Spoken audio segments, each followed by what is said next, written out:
नमस्कार दोस्तों। आज की क्लास में हम लोग अपना जो डिजाइन ऑफ स्टील स्ट्रक्चर है उसमें जितनी थ्योरी आती है ना उसको एक ही क्लास में निपटा लेंगे और लगभग इतने काम कर लेंगे कि एग्जाम आराम से पास कर जाएंगे। क्यों? क्योंकि देखिए अभी तक अब वैसे पैटर्न एकदम चेंज किया तो दूसरी की बात हो गई, लेकिन जैसे थ्योरी का वेटेज रहा यदि वैसे रहा तो पास हो जाएंगे। वेटेज मतलब समझ रहे हैं, 50% तक थ्योरी मिल जाती है डीएसएस में। यदि नहीं मिला तो दूसरी बात होगी, तो उसके लिए न्यूमेरिकल का पूरा जो एक साथ वाली क्लास होगी वो देख लीजिएगा। वैसे यदि आप डिटेल क्लास करना चाहते हैं सिविल टेक पर या आपके जूनियर्स को सजेस्ट करना चाहते हैं तो सिविल टेक पर एंड्रॉइड ऐप पर डिटेल में क्लास चलती है, हर सब्जेक्ट की अलग अलग। ठीक है, सेमेस्टर वाइज क्लासेस अवेलेबल है। आज हम लोग केवल थ्योरी वाला क्लास कवर करते हैं, ध्यान से सब लोग देखेंगे समझेंगे। और जो थ्योरी में मैं पीडीएफ यूज किया हूं उस पीडीएफ को आप अपने एप्लीकेशन को डाउनलोड करिए सिविल टेक को, उसमें फ्री स्टडी मटेरियल में जाके डाउनलोड करके एक बार रिवाइज करिए, इनफ है, खत्म हो जाएगा पूरा। आइए वन बाय वन देखते हैं। सबसे पहले क्या डिस्कस करेंगे आज क्या डिस्कस होगा उसको देख लीजिए। पहला चैप्टर जो होगा वो स्ट्रक्चरल स्टील सेक्शन, यानी जो स्टील में सेक्शन यूज होते हैं उनके बारे में। रिवेटेड कनेक्शन, उसके बाद फिर bolt connection, welded connection, tension member, compression member, roof trusses, column base, उसके बाद बीम, और उसके बाद fabrication and erection of structures like trusses, column and girders. ये 10 टॉपिक हैं, 10 चैप्टर हैं एक्चुअली। इनसे बनने वाली थ्योरी वन बाय वन, एक एक से बनने वाली थ्योरी को हम लोग एक एक करके देखते जाएंगे और एक ही वीडियो में पूरा क्या कर लेंगे, थ्योरेटिकल पोर्शन खत्म कर लेंगे। तो सभी लोग तैयार हैं? तैयार हो तो एक बार पहले तो वीडियो को फटाक से थंब लाइक मार दीजिए और अब स्टार्ट करते हैं। लाइक अगर तगड़ा रहेगा तो स्टार्ट करने में मजा आएगा, कंप्लीट कर लेंगे हम लोग। और देखिए एक चीज और जानिए, माइंडसेट पॉजिटिव रख करके बैठिए और पेपर दे के आइएगा अपना। इसको करने के बाद फिर बताइएगा कि पेपर कैसा गया, इसी वीडियो पर वेट करूंगा। आइए देखते हैं। सबसे पहला टॉपिक हम लोग का पहला टॉपिक क्या था? संरचनात्मक इस्पात एवं खंड यानी स्ट्रक्चरल स्टील सेक्शन, यानी पूरे स्टील स्ट्रक्चर में जितने टाइप के सेक्शन और जो स्टील यूज की जाएगी उसके बारे में पढ़ेंगे हम लोग। क्या यूज करेंगे सबसे पहले? तो पहला ही क्वेश्चन आपके पास भेजा गया, यहाँ पे सबसे पहला क्वेश्चन दिया गया, विभिन्न प्रकार की संरचनात्मक इस्पात खंड का विवरण दें। एक चीज जान लीजिएगा, विभिन्न प्रकार के संरचनात्मक इस्पात खंड का विवरण दें, इसका मतलब हुआ साफ शब्दों में कि जितने टाइप की स्टील के सेक्शन यूज किए जाते हैं। स्टील के सेक्शन मतलब आई सेक्शन है, एल सेक्शन है, सी सेक्शन है या जिसको चैनल बोलते हैं, और उसके बाद आपका बार है, फ्लैट है, इन सब का विवरण देना है। विवरण का मतलब उनका नाम लिखिए, उनका डायग्राम छोटा छोटा बना दीजिए और उनका आई एक्स और सॉरी उनका सेंटर दिखा दीजिए। इतनी चीजें दिखा दीजिए, आपका काम खत्म हो जाएगा इसमें पूरा। अब इसमें संरचनात्मक इस्पाती खंड यानी स्ट्रक्चरल स्टील सेक्शन कितने टाइप के होते हैं? एक चीज मैं बता दूं, यहाँ पर ये क्वेश्चन शायद ना मिले आपको कि स्टील सेक्शन जो माइल्ड स्टील है उसकी प्रॉपर्टी लिखने के लिए कई बार आता है। एक क्वेश्चन एडिशनल में आपको तैयार करना है, क्या? प्रॉपर्टीज ऑफ स्ट्रक्चरल स्टील यानी संरचनात्मक इस्पात के गुणधर्म। और दो तरह के गुणधर्म होते हैं, एक होता है फिजिकल, एक होता है केमिकल। मैं लिख के बता दूं, फिजिकल में क्या आ जाएगा? फिजिकल में उसका यंग मॉडुलस कितना होता है, उसका मॉडुलस ऑफ रिजिडिटी कितना होता है, उसका थर्मल एक्सपेंशन फैक्टर कितना होता है, उसका यूनिट वेट कितना होता है, इतनी चीजें। ये फिजिकल प्रॉपर्टीज है किसकी? जो आपका स्ट्रक्चरल स्टील है, जनरली माइल्ड स्टील का यूज किया जाता है। तो स्ट्रक्चरल स्टील में जो ई होता है वो 2 × 10⁵ होता है न्यूटन पर स्क्वायर mm में। न्यूटन पर स्क्वायर मतलब जो स्टील हम यूज करते हैं उसकी बात कर रहे हैं। उसका जी जो होता है वो 0.8 × 10⁵ न्यूटन पर स्क्वायर mm होता है। मॉडुलस ऑफ रिजिडिटी, अब ये सब क्या होते हैं ये सोम में आप पढ़े होंगे, नहीं पढ़े होंगे तो फिलहाल बस याद करना आपको। अल्फा ये होता है 12 × 10⁻⁶ पर डिग्री सेल्सियस। ये अल्फा थर्मल एक्सपेंशन फैक्टर है, आप नाम लिखिएगा, तापीय प्रसार गुणांक। ये होता है कर्तन मापांक, ये होता है यंग मापांक। ये गामा इसका यूनिट वेट होता है विच इज 7850 kg पर क्यूबिक मीटर। एक क्यूबिक मीटर का वेट जो होता है स्टील का वो इतना लिया जाता है। ये फिजिकल प्रॉपर्टीज हो गई स्टील की जो हम लोग प्रयोग करते हैं। और जो केमिकल प्रॉपर्टीज होती हैं उसमें स्टील में क्या क्या का कंपोजिशन होता है। जनरली माइल्ड स्टील में जो कंपोजिशन होता है वो स्टील के अलावा कार्बन का होता है।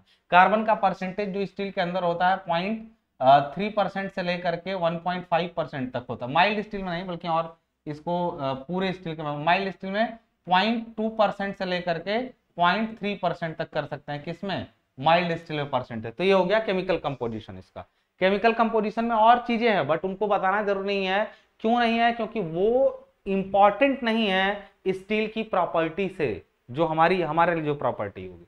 तो इतना चीज कम से कम हमारे स्टील की प्रॉपर्टी, जो स्टील प्रयोग होता है ना, उस स्टील की ये प्रॉपर्टी होती है। इतनी चीजें जितनी हमने आपको यहाँ पर लिखवाई हैं, लिखवाया शॉर्ट में हूँ, आप नाम लिख करके बताइएगा कि हमारा संरचनात्मक इस्पात मुख्य रूप से मृदु इस्पात होता है जिसमें निम्न गुण पाए जाते हैं। भौतिक गुणों में उसका यंग मापांक, इसका यंग मापांक 2, ये ऐसे करके लिखिएगा पूरा, ठीक है ना। मैंने झटके में लिखा है, आप तो जानते हैं ना बात खींचने में आप लोग आगे हैं, बात का बतंगड़ बनाने में। तो लड़कियां पहले आगे हुआ करती थी, अब लड़के भी आगे हैं उसमें, बात का बतंगड़। तो यहाँ बात का बतंगड़ बनाइएगा, ठीक है। उस अपनी अपनी प्रतिभा का प्रयोग करिएगा। अब बात करना है विभिन्न प्रकार के संरचनात्मक इस्पाती खंड। कौन कौन से हैं इस्पाती खंड, आइए देख लेते हैं। तो आप लोगों ने इन सबका नाम सुना होगा। है आपका बेलनित इस्पात चपटी पत्ती, यानी रोल्ड स्टील फ्लैट, यानी फ्लैट मतलब होता है चपटी पत्ती। उसका केवल मोटाई और चौड़ाई के आधार पर निर्धारण किया जाता है। बता देंगे इसके कि चपटी पत्ती कैसी होती है, ऐसे बना दीजिएगा चपटी पत्ती। आप लोग तो बनाने में आगे है ना, ऐसे ये हुआ चपटी पत्ती। इसकी मोटाई यहाँ से यहाँ तक टी दिखा दीजिएगा। तो ऐसे सबकी, जैसे दूसरा बेलनित इस्पात छड़, छड़ मतलब क्या हुआ, राउंड हो सकती है, ऐसे छड़ हो गई। दूसरा बेलनित इस्पात नली, यानी ट्यूब हो गया। ट्यूब मतलब होता है कि ये अंदर से खाली रहती है, ये अंदर से क्या रहता है, ऐसे खाली रहता है, ठीक है, ये अंदर से खाली रहता है, ये ट्यूब हुआ। फिर चौथा है बेलनित इस्पात कोणी खंड। कोणी खंड मतलब होता है एंगल सेक्शन। एंगल सेक्शन मतलब इस टाइप से। तो आपको सबका वर्णन जब करना है तो देखिए, इसका एंगल बनाएंगे तो आप यहां से इसका, यहां से ऐसे दिखा दीजिएगा कि इसको CXX बोलते हैं।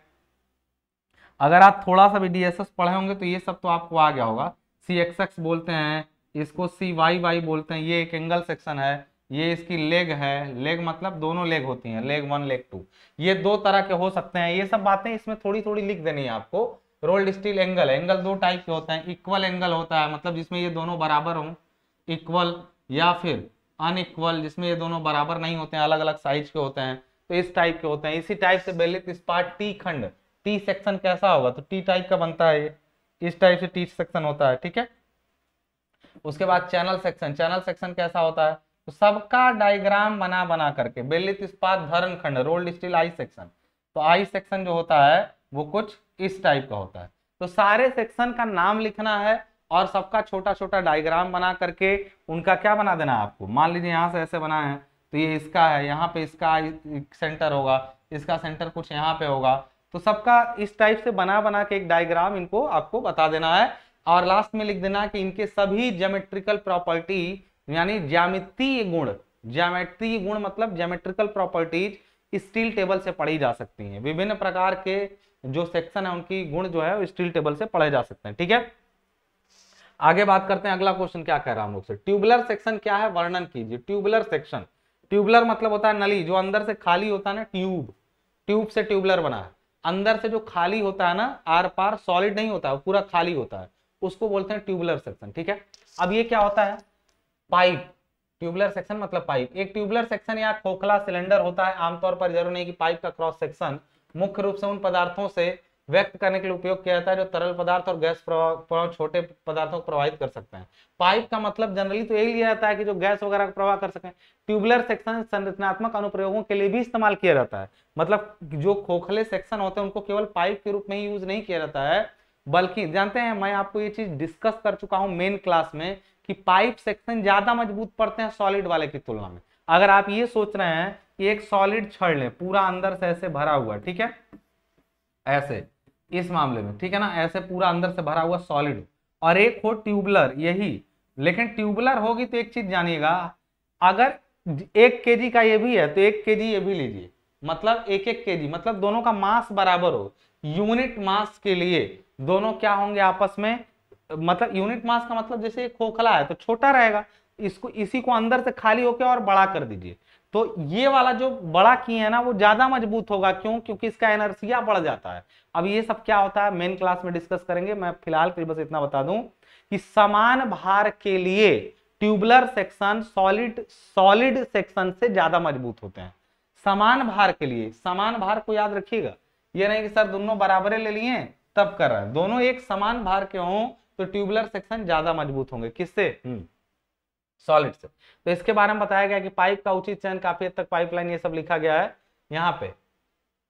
इसके अलावा हाँ, तो इसमें एक चीज जान लीजिएगा, ये सब बातें बताएगी इसकी, देखिए क्योंकि इसकी कीमत आंतरिक सतह जलरोधी दीवारें होती है, ट्यूबुलर सेक्शन एक महत्वपूर्ण पाइप एवं इसकी कीमत कम होती है, इसकी कीमत अधिक या कम आधुनिक पाइप उद्योग के उत्पाद, ये सब दिया गया है। तो आप इसको पढ़िएगा, इसमें मुख्य बात वो हुआ तो उतना ही सेक्शन के बारे में था, उतना ही क्वेश्चन उससे। एक प्रॉपर्टीज से क्वेश्चन आ सकता है, एक आ सकता है कि विभिन्न प्रकार के प्रॉपर्टीज मतलब स्टील की प्रॉपर्टी। दूसरा क्वेश्चन आ सकता है, जो पहला चैप्टर से दूसरा क्वेश्चन आ सकता है विभिन्न प्रकार के सेक्शन के बारे में। तीसरा क्वेश्चन बस ज्यादा से ज्यादा ट्यूबुलर के बारे में पूछ सकता है। अब अगला है रिवेट जोड़। रिवेट जोड़ का मतलब हुआ रिवेटेड कनेक्शन, और रिवेटेड कनेक्शन में थ्योरी बहुत ज्यादा आती है, तो अब इसको थोड़ा लंबा चलेगा ये वाला चैप्टर, दूसरा चैप्टर है ये। अब हम लोग बात करेंगे सबसे पहले टाइप्स ऑफ रिवेट की। विभिन्न प्रकार के रिवेटों का वर्गीकरण करते हुए समझाइए, मतलब अलग अलग तरह के जो रिवेट होते हैं उनका क्लासिफिकेशन करना है। आप जानते हैं रिवेट कई आधारों पर बांटे जा सकते हैं। कई आधारों का मतलब होता है कि अपने शीर्ष के आधार पर, उनको लगाए जाने वाली विधि के अनुसार कई आधार पे बांटा जा सकता है किसको? रिवेट्स को। तो अब एक चीज जान लीजिए, रिवेटों का वर्गीकरण, पहला शीर्ष के अनुसार, according to head. According to head question आपसे जो पूछा है वो बोल रहा है कि classify different types of rivet, classify different types of rivet. तो इसमें कितने टाइप के होते हैं? बेस्ड ऑन, अगर हम लोग बात करें हेड, तो होता है स्नैप हेड, उसके बाद पैन हेड, उसके बाद पैन हेड विथ टेपर्ड नेक, उसके बाद आपका होता है राउंडेड काउंटर संक, उसके बाद फ्लैट काउंटर संक, उसके बाद फ्लैट हेड। कहेंगे सर ये कैसा होता है? मैं डायग्राम खुद भी, गोल शीर्ष यानी स्नैप हेड होता है, तो स्नैप हेड कैसा होगा? इस टाइप से होगा। उसके बाद पैन हेड होगा, तो पैन हेड कैसा होगा? कुछ इस टाइप से होता है पैन हेड, ठीक है, मैं दिखा देता हूँ। स्नैप हेड हुआ, पैन हेड हुआ। उसके बाद पैन हेड विथ टेपर्ड नेक, तो टेपर्ड नेक में यहाँ नेक पर ये ऐसे हो जाएगा, पैन हेड ही रहेगा, बस ऐसे नेक के पास टेपर्ड। मैं दिखा देता हूँ डायग्राम, आपको देख लीजिए, यहाँ आपके सामने डायग्राम है। वैसे आप इसमें डिटेलिंग ज्यादा कीजिए, जैसे मैं हल्के में भी आपको दिखा दूं, यहाँ पे हल्के में दिखा, देखिए ये आपका स्नैप हेड है, ऊपर से देखिए पैन हेड है, लेकिन पैन हेड में जब ये ऐसे अंदर धंस गया तो इसको बोलते हैं पैन हेड विथ टेपर्ड नेक, ठीक है, ये पैन हेड विथ टेपर्ड नेक। उसके बाद आपका है राउंडेड काउंटर संक, राउंडेड है और अंदर की तरफ ऐसे काउंटर इसका संक है। और यदि देखा जाए ये वाला तो फ्लैट काउंटर संक है, फ्लैट है ऊपर से लेकिन संक है, मतलब इसमें धंसा हुआ है। और एक होता है फ्लैट हेड, मतलब सिंपल हुआ, और एक फ्लैट हेड हुआ। तो ये 6 तरह के शीर्ष के आधार पर होते हैं रिवेट, शीर्ष के आधार पर 6 तरह के होते हैं। देखिए 6 के नाम यहाँ पर लिखे गए हैं, पूरे 6 के नाम लिखे गए हैं, स्नैप, पैन, फिर पूरा नाम। उसे ये हुआ किसके आधार पर? बेस्ड ऑन हेड, यानी according to the head of rivet. Rivet अपने हेड के आधार पर इतने तरह के होते हैं। लेकिन यदि लगाई जाने वाली विधि के अनुसार बात करें रिवेट का, लगाई जाने वाली विधि के अनुसार मतलब कि उसको फिट कर रहे हैं, तो या तो आप रिवेट को एकदम गर्म करके, पहले अच्छे से गर्म करते हैं, उसके बाद उसमें लगा के ठोक देते हैं, तो उसको बोलते हैं हॉट ड्रिवन रिवेट। और दूसरा होता है ठंडा ही रिवेट कील की तरह लिए और लगा के ठोक दिए, तो उसको बोलते हैं कोल्ड ड्रिवन रिवेट। अब रिवेट वेट क्या होता है अगर यही नहीं मालूम है तो मैं एक बात बता दूं, रिवेट एक कील होती है, रिवेट एक कील होती है। जैसे मान लीजिए एक प्लेट को जोड़ना है ऐसे, एक प्लेट को ऐसे, 2 प्लेटें हैं आपस में, ये 2 प्लेटें आपस में हैं, इनको आपस में यदि आपको क्या करना है, जोड़ना है, तो इनमें लगाया जाता है, यहाँ पे होल किया जाता है आर पार, और होल में ये डाल करके इधर बाहर निकलेगा, इधर से पीट पीट करके इसको चिपका दिया जाता है। तो एक तरफ हेड है, दूसरे तरफ बना देंगे, तो ये ऐसे जाएगा इसके अंदर, और यहाँ पे एक हेड बन जाएगा, तो यहाँ पर बनेगा कुछ इस टाइप से, ठीक है, यहाँ पर कुछ बनेगा इस टाइप से। पूरा क्लियर है पूरी बात? ये आर पार डाल करके इसके अंदर नीचे से ठोक दिया गया है, तो ये होता है रिवेट। तो रिवेट का ये शीर्ष कैसा है उस आधार पे कितने टाइप के। अब एक हुआ कि जब इसमें लगाना हुआ तो पहले रिवेट को, चूंकि आसानी से ठंडा है तो पिटा के बनेगा नहीं हेड हथौड़े से, तो थोड़ा गर्म कर ले, तो लगाए जाने वाले की विधि के अनुसार या तो हॉट ड्रिवन रिवेट होगा या दूसरा आपका कोल्ड ड्रिवन रिवेट होगा, ठीक है। थोड़ा सा हिंदी इंग्लिश का लोचा कई लोगों को आ रहा है, बट कोई दिक्कत नहीं, मिलके चला जाए थोड़ा सा, ठीक है ना, मैं कोशिश करूंगा दोनों लोगों का काम होता रहे, ठीक है। तो हाँ, स्थान और शक्ति के अनुसार, बेस्ड ऑन पावर यूज्ड, मतलब पावर जो यूज किया गया उसके आधार पे, पावर कौन सा है, या तो हैंड ड्रिवन हो, हाथ से यदि रिवेट को फिटिंग की जा रही है तो उसको हैंड ड्रिवन रिवेट कहते हैं। और यदि वही रिवेट किससे, मतलब मशीनों से उसको किया जा रहा है तो उसको बोलते हैं पावर ड्रिवन। तो पावर ड्रिवन दो टाइप के होते हैं, एक तो जहां पर फिटिंग हो रही है, जैसे कोई ब्रिज वगैरह बन रहा है, सपोज करिए कोई पुल बन रहा है, तो पुल पर वहीं पर रिवेटिंग की जा रही है मशीन से, तो उसको बोलते हैं, देखो हाथ से तुम चाहे पुल पर बैठ के करो चाहे वर्कशॉप में बैठ के करो, वर्कशॉप मतलब जहां पर काम चलता है ये सब, तो हाथ से ही करना है तो कहीं करो, और लेकिन हाथ से करने का जो तरीका, यदि तुम हाथ से हैंड ड्रिवन एक तरह का हुआ, power based on power use, शक्ति के अनुसार, या तो हैंड ड्रिवन होगा, अब पावर ड्रिवन होगा तो दो होगा, या तो फील्ड में किया जाएगा पावर से, या तो शॉप में, शॉप वाला सबसे ज्यादा पावरफुल होता है, ठीक है। तो पावर ड्रिवन फील्ड रिवेट हो सकता है और पावर ड्रिवन शॉप रिवेट हो सकता है, इस आधार पर रिवेटों को बांटा गया, ठीक है। अब ये बांट दिया गया। अब अगला आपसे क्वेश्चन जो पूछ सकता है वो ये पूछ सकता है कि विभिन्न प्रकार के प्रतिबल जो रिवेट जोड़ में यूज किए जाते हैं उनके बारे में बताइए। विभिन्न प्रकार के प्रतिबल कौन कौन से हैं, एक बार देख लिया जाए इनको हम लोग, ठीक है। क्या है, विभिन्न प्रकार के रिवेटों के लिए अनुगेय प्रतिबलों के मान बताइए तथा इनकी सीमाओं का वर्णन कीजिए। अनुगेय प्रतिबल क्या होते हैं, रिवेट जब फेल होता है, फेल मतलब जब रिवेट प्लेट में लगा तो वो या तो कटेगा, या तो रिवेट पिचक जाएगा, या तो प्लेट फट जाएगी, उस तरह से रिवेटों में जो बल उपजते हैं तो वो किस लिमिट तक जा सकते हैं, मतलब एक प्लेट कट रही होगी तो कितना झेल सकती है वो maximum, that is called permissible stress in rivets. तो रिवेट में जब परमिसिबल स्ट्रेस की हम लोग बात करते हैं तो देखिए सबसे ज्यादा शक्ति होती है पावर ड्रिवन शॉप रिवेट, ये शक्ति चालित शॉप रिवेट लिखा है ना, इसी को बोलते हैं पावर ड्रिवन शॉप रिवेट। तो ये देखिए IS 1367 1967 के अनुसार माइल्ड स्टील से बनाए गए रिवेटों के लिए अनुगेय प्रतिबल निम्न तालिका में दर्शाए गए हैं। क्या है, 100 होता है, वो एक्सियल टेंशन ले सकता है। यहां ये ध्यान रहे कि जब भी आप क्वेश्चन लगाए होंगे कोई तो एक्सियल टेंशन में 150 लिया होगा FT का वैल्यू, लेकिन ध्यान रहे वो प्लेट की टेंसाइल स्ट्रेंथ है, रिवेट पर टेंशन यूजुअली नहीं आता, लेकिन आया तो 100 ही लिया जाएगा। तो प्लेट का 150 होता है लेकिन रिवेट पर टेंशन आया तो 100 होता है, ठीक है। मुख्य बात क्या है, मुख्य बात है कि ये 100 होता है टेंशन में, 100 होता है शियर में, और 300 होता है बियरिंग में।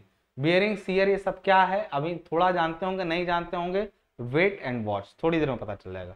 तो प्रतिबल 100 100 300 होते हैं कब, जब शॉप रिवेट हुई पावर ड्रिवन, पावर ड्रिवन यानी शक्ति द्वारा मतलब मशीनों द्वारा फिट किया गया रिवेट हो, वो अभी वर्कशॉप में, देन ये स्ट्रेस वैल्यू होती है। यही पावर ड्रिवन शॉप रिवेट की जगह पावर ड्रिवन फील्ड रिवेट हो जाए तो 10% घटा लीजिए, 10% घटाने का मतलब ये 90 हो जाएगा, 100 का 90 हो जाएगा, वो 300 में से 30 घटेगा, सब में से देखो 100 का 10%, 100 का 10% कम हुआ, उधर 300 का 10% कम हुआ। यदि यही आप अगर हैंड ड्रिवन रिवेट हो जाए, हाथ से लगाया गया रिवेट को, तो और 10% घटाइए, 80 और 240 होना चाहिए, लेकिन नियर अबाउट 250 ले लिया जाता है बियरिंग। बात समझ आ रही ना। तो ये कौन सा है, एक्सियल टेंशन है, एक्सियल टेंशन, ये शियर और ये है बियरिंग, तीनों में अलग अलग स्ट्रेस की वैल्यू है जो बता दी गई, ठीक है। रिवीजन है, थोड़ा सा रीडिंग लगा लेंगे सब समझ में आ जाएगा, ठीक है ना। नीचे बताया गया है, ये जो मैं बात बोला हूं वो नीचे लिखी गई है, आप पढ़ सकते हैं क्या लिखा गया है, ठीक है ना। ये वाले बात का मतलब सिंपल है कि ये 1.2 FY बियरिंग होता है, यानी 250 अगर होगा तो उसको 1.2 से मल्टीप्लाई करेंगे तभी ना 300 आएगा, तो वही 300 बियरिंग स्ट्रेस का वैल्यू 300 कहां से आया, 1.2 टाइम्स ऑफ FY होता है 250। चलिए अगला क्वेश्चन देखते हैं हम लोग क्या कह रहा है। रिवेट में निम्न की परिभाषा देनी है, क्या परिभाषा है, निम्न की परिभाषा देनी है रिवेट के अंदर, क्या क्या है, रिवेट का सामान्य व्यास, रिवेट का सकल व्यास, मैं हिंदी बोला सॉरी फॉर दैट, हिंदी लिखा हुआ, हिंदी लोग पढ़े, मैं इंग्लिश बोल देता हूं। रिवेट का सामान्य व्यास मतलब nominal diameter of rivet, gross diameter of rivet, rivet line, और उसके बाद staggered pitch, gauge distance, diagonal pitch, single shear, double shear, edge distance. मैंने इंग्लिश नाम पूरा बोल दिया, अब इनके बारे में 1 बाय 1 समझते हैं, ठीक है ना। आप इन सबको अच्छे तरीके से पहले भी समझ चुके हैं, अब देखते हैं इनमें क्या होता है। रिवेट का सामान्य व्यास, सैंक का डाया, ये क्या होता है, सैंक का डाया, यानी रिवेट जो मार्केट से खरीदा गया तो वो यही था ना, लेकिन जब प्लेट में इसको फिट करना होता है, इसको जिस प्लेट में, मान लीजिए इस प्लेट में इसको ले आ करके फिट करना है, तो जो होल बनाएंगे, जैसे मान लीजिए ये 20 mm है, तो क्या ये होल भी 20 mm का बनेगा, नहीं, क्योंकि 20 mm का रहेगा तो नहीं जाएगा, या दिक्कत होगी, थोड़ा सा बड़ा बनाते हैं, और फिर इसके अंदर डाल के जब पीटते हैं ना तो बाद में ये जब पिचकता है तो ये फैल करके इसके बराबर हो जाता है। इट इज एन अजम्पशन कि dia of shank is equal to dia of hole after fitting. Fitting के बाद ये इसके बराबर हो जाता है जब पीट दिया जाता है इसको बढ़िया से, बस हम फिट हो जाता है। उसके पहले ये समझ लें ये होता है आपका नॉमिनल डाया यानी सामान्य व्यास, और ये होल का डाया एक्चुअली होल का डाया नहीं है, बट हाँ यही है रिवेट का सकल व्यास बन जाता है। सकल मतलब बाद में जब पीटा जाता है तो यही, तो होल के डाया के बराबर होता है, इसलिए कहते हैं होल के डाया को रिवेट का सकल व्यास या फिर ग्रॉस डायमीटर कहते हैं। ठीक है, अब रिवेट रेखा क्या होती है या विषम पिच, गेज, दूरी, विकर्ण, एकल कर्तन में सिंगल सिर, सबको बताता हूं मैं, तो मैं हल्का सा इसके बारे में आपको दिखा दूं यहाँ पे। सबसे पहले ठंडी अवस्था में रिवेट के सैंक का व्यास, ये किसका डेफिनेशन है, सामान्य व्यास या नॉमिनल डायमीटर, सामान्य व्यास या अंकलित व्यास कहलाता है। रिवेट का सकल व्यास, जोड़ में लगाने के बाद रिवेट के सैंक का व्यास अर्थात रिवेट के छिद्र के व्यास को रिवेट का सकल व्यास, सकल व्यास मतलब ग्रॉस डायमीटर। जो डायमेंशन मैंने आपको दो जो डेफिनेशन बताई ना, उन्हीं वही दो डेफिनेशन यहाँ पर क्या है लिखी गई है। ठीक है ना, अब बात करते हैं, मैं फिर से कह रहा हूँ इसका पीडीएफ यदि आप लेना चाहते हैं जो पूरा थ्योरी हम लोग पढ़ रहे हैं तो आप सिविल टेक सॉल्यूशन का एंड्रॉइड ऐप डाउनलोड करिए, वहां आपको पूरा मिल जाएगा। अब आइए देखिएगा यहाँ पे इसमें कौन कौन दिखाया गया है, डायग्राम में सब दिखाया गया है। रिवेट रेखा क्या है, विषम पिच यानी स्टैगर्ड पिच क्या है, ये आपके पास एक डायग्राम है। डायग्राम यहाँ पे है, इसमें यहाँ ध्यान दीजिएगा, यदि ये लाइन ऐसे बनी हुई है, ये रिवेट पूरे लगे हुए हैं, एक रिवेट दो रिवेट, दो दो रिवेट लगे हुए हैं, लेकिन देख रहे हैं एक रिवेट यहाँ दूसरा यहाँ, तो दूसरी लाइन में ना एक रिवेट यहाँ दूसरा वहां, मतलब इस टाइप से रिवेट एक दूसरे से जिग जैग मोशन में लगे हुए हैं और बल इधर की तरफ लगा है, दिखाया नहीं गया बट बल की दिशा यही है। ठीक है, यहां साफ शब्दों में यदि कहें हम लोग, साफ शब्दों में यदि हम लोग यहां पर कहें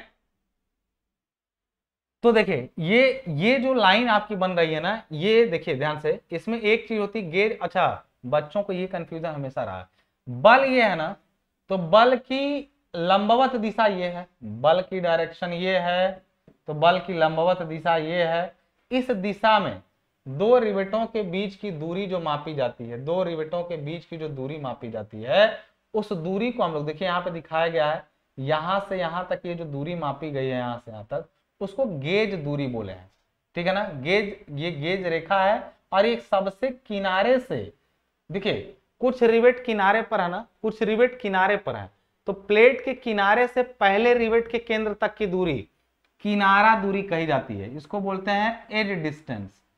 ध्यान ये रहे कि यदि दो प्लेटें आपस में, एक प्लेट सपोज करो ऐसे है, दूसरी प्लेट ऐसे है, एक रिवेट यहां लगा है, ठीक है, एक रिवेट यहां लगा है, एक रिवेट यहां, बताओ किनारा दूरी क्या होगी, तो कहोगे सर इसके केंद्र से ये दूरी जो होगी वो किनारा दूरी होगी, ये दूरी किनारा दूरी होगी, एज डिस्टेंस। लेकिन जानते हो जब इसको खींचोगे इधर से, तो यहां से इस साइड से बल, देखो ये है इधर, इधर लेटरल डायरेक्शन में ये है तुम्हारी क्या, ये तुम्हारा है एज डिस्टेंस यहां वाला, लेकिन है जो सामने से यहां से तक की दूरी है ना, सामने इस डायरेक्शन में, अगल बगल नहीं, सामने सामने, इसको बोलते हैं इंड डिस्टेंस, यानी इसको बोलते हैं अंत दूरी। इंड डिस्टेंस को क्या बोलेंगे, इंड डिस्टेंस, ये किनारा है और इसको हम लोग इंड दूरी इंड डिस्टेंस बोलेंगे, इसका हिंदी एग्जैक्ट मुझे नहीं याद आ रहा है, इंड डिस्टेंस बोलेंगे। ठीक है, तो ये चीज जान लेना। और चीजें क्या क्या है इसमें, और चीजें समझ लो। विकर्ण उसका जो डायगोनल पिच है, डायगोनल पिच क्या होता है, एक रिवेट यहाँ है, दूसरी लाइन के दूसरे रिवेट से बीच की दूरी, इसको बोलते हैं डायगोनल पिच। तो इन्हीं चीजों को शब्दों में लिखा गया है। एक चीज और जान लीजिएगा, इस दिशा में रिवेटों के बीच की दूरी गेज दूरी कही जाती है, यानी गेज दूरी का मतलब हुआ ये रिवेट से ये, एक ही रिवेट रेखा पर यहां से यहां तक की दूरी, ये गेज दूरी कही जाएगी। लेकिन इधर से इधर जब मापा जाएगा, मतलब हाई रिवेट से लेके हाई रिवेट तक की दूरी, तो इसको पिच कहा जाएगा। एक मजेदार बात और, इसी रेखा पर स्थित दो रिवेट हैं, तो इनके बीच की दूरी क्या कही गई, पिच कही गई। लेकिन इस रेखा से इस रेखा, एक और लाइन तो यहाँ नीचे आ रही है, इनके बीच की दूरी को, चूंकि इसी लाइन पर नहीं है, इसी लाइन पर, लेकिन इनके बाद अगला ये वाली लाइन आ जा रही ना, मतलब कहने का कि एक रिवेट लाइन ये है, एक रिवेट लाइन ये, एक रिवेट लाइन ये। हालांकि ये वाली के बाद अगला सामने सामने ये पड़ेगा, फिर अगला सामने सामने ये पड़ेगा, तो इनके बीच की दूरी जो सामने सामने पड़ रहा है उनको बोलेंगे पिच। लेकिन आई जो किनारे किनारे वाली जो है ना, हम पढ़ तो रहे हैं एक ही रिवेट मतलब रिवेट लाइनों पे ही, लेकिन क्या है कि अगल बगल है, सामने सामने नहीं पड़ रहा है, तो इनको बोलते हैं स्टैगर्ड पिच, यानी बिखरा हुआ पिच, स्टैगर्ड पिच बोलते हैं इनको। ठीक है, तो डायग्राम अगर खाली बना करके सब दिखा दिए तो कोई बहुत बड़ा बवाल नहीं बचेगा। स्टैगर्ड पिच क्या होता है, सब कुछ यहाँ पर लिखा गया है जो मैं बताया हूं। देखिए विषम पिच क्या है, दो निकटतम रिवेट रेखाओं पर स्थित दो क्रमागत, निकटतम रिवेट रेखाओं पर स्थित दो क्रमागत रिवेटों के बीच की केंद्र से केंद्र दूरी, क्षैतिज दूरी को विषम पिच कहते हैं। जब रिवेट व्यवस्था विषम पद्धति में हो तो उपांक, ये सब पूरा बताया गया है। आप इसकी एक बार रीडिंग, रिवेट रेखा या रिवेट लाइन किसको बोलते हैं, या गेज लाइन, रिवेट रेखा या गेज रेखा यानी एक ही है दोनों, यानी जो रिवेट जिस लाइन पर आते हैं ना उसी को रिवेट लाइन बोलते हैं। और ये वाली लाइन जो होती है, देखिए ये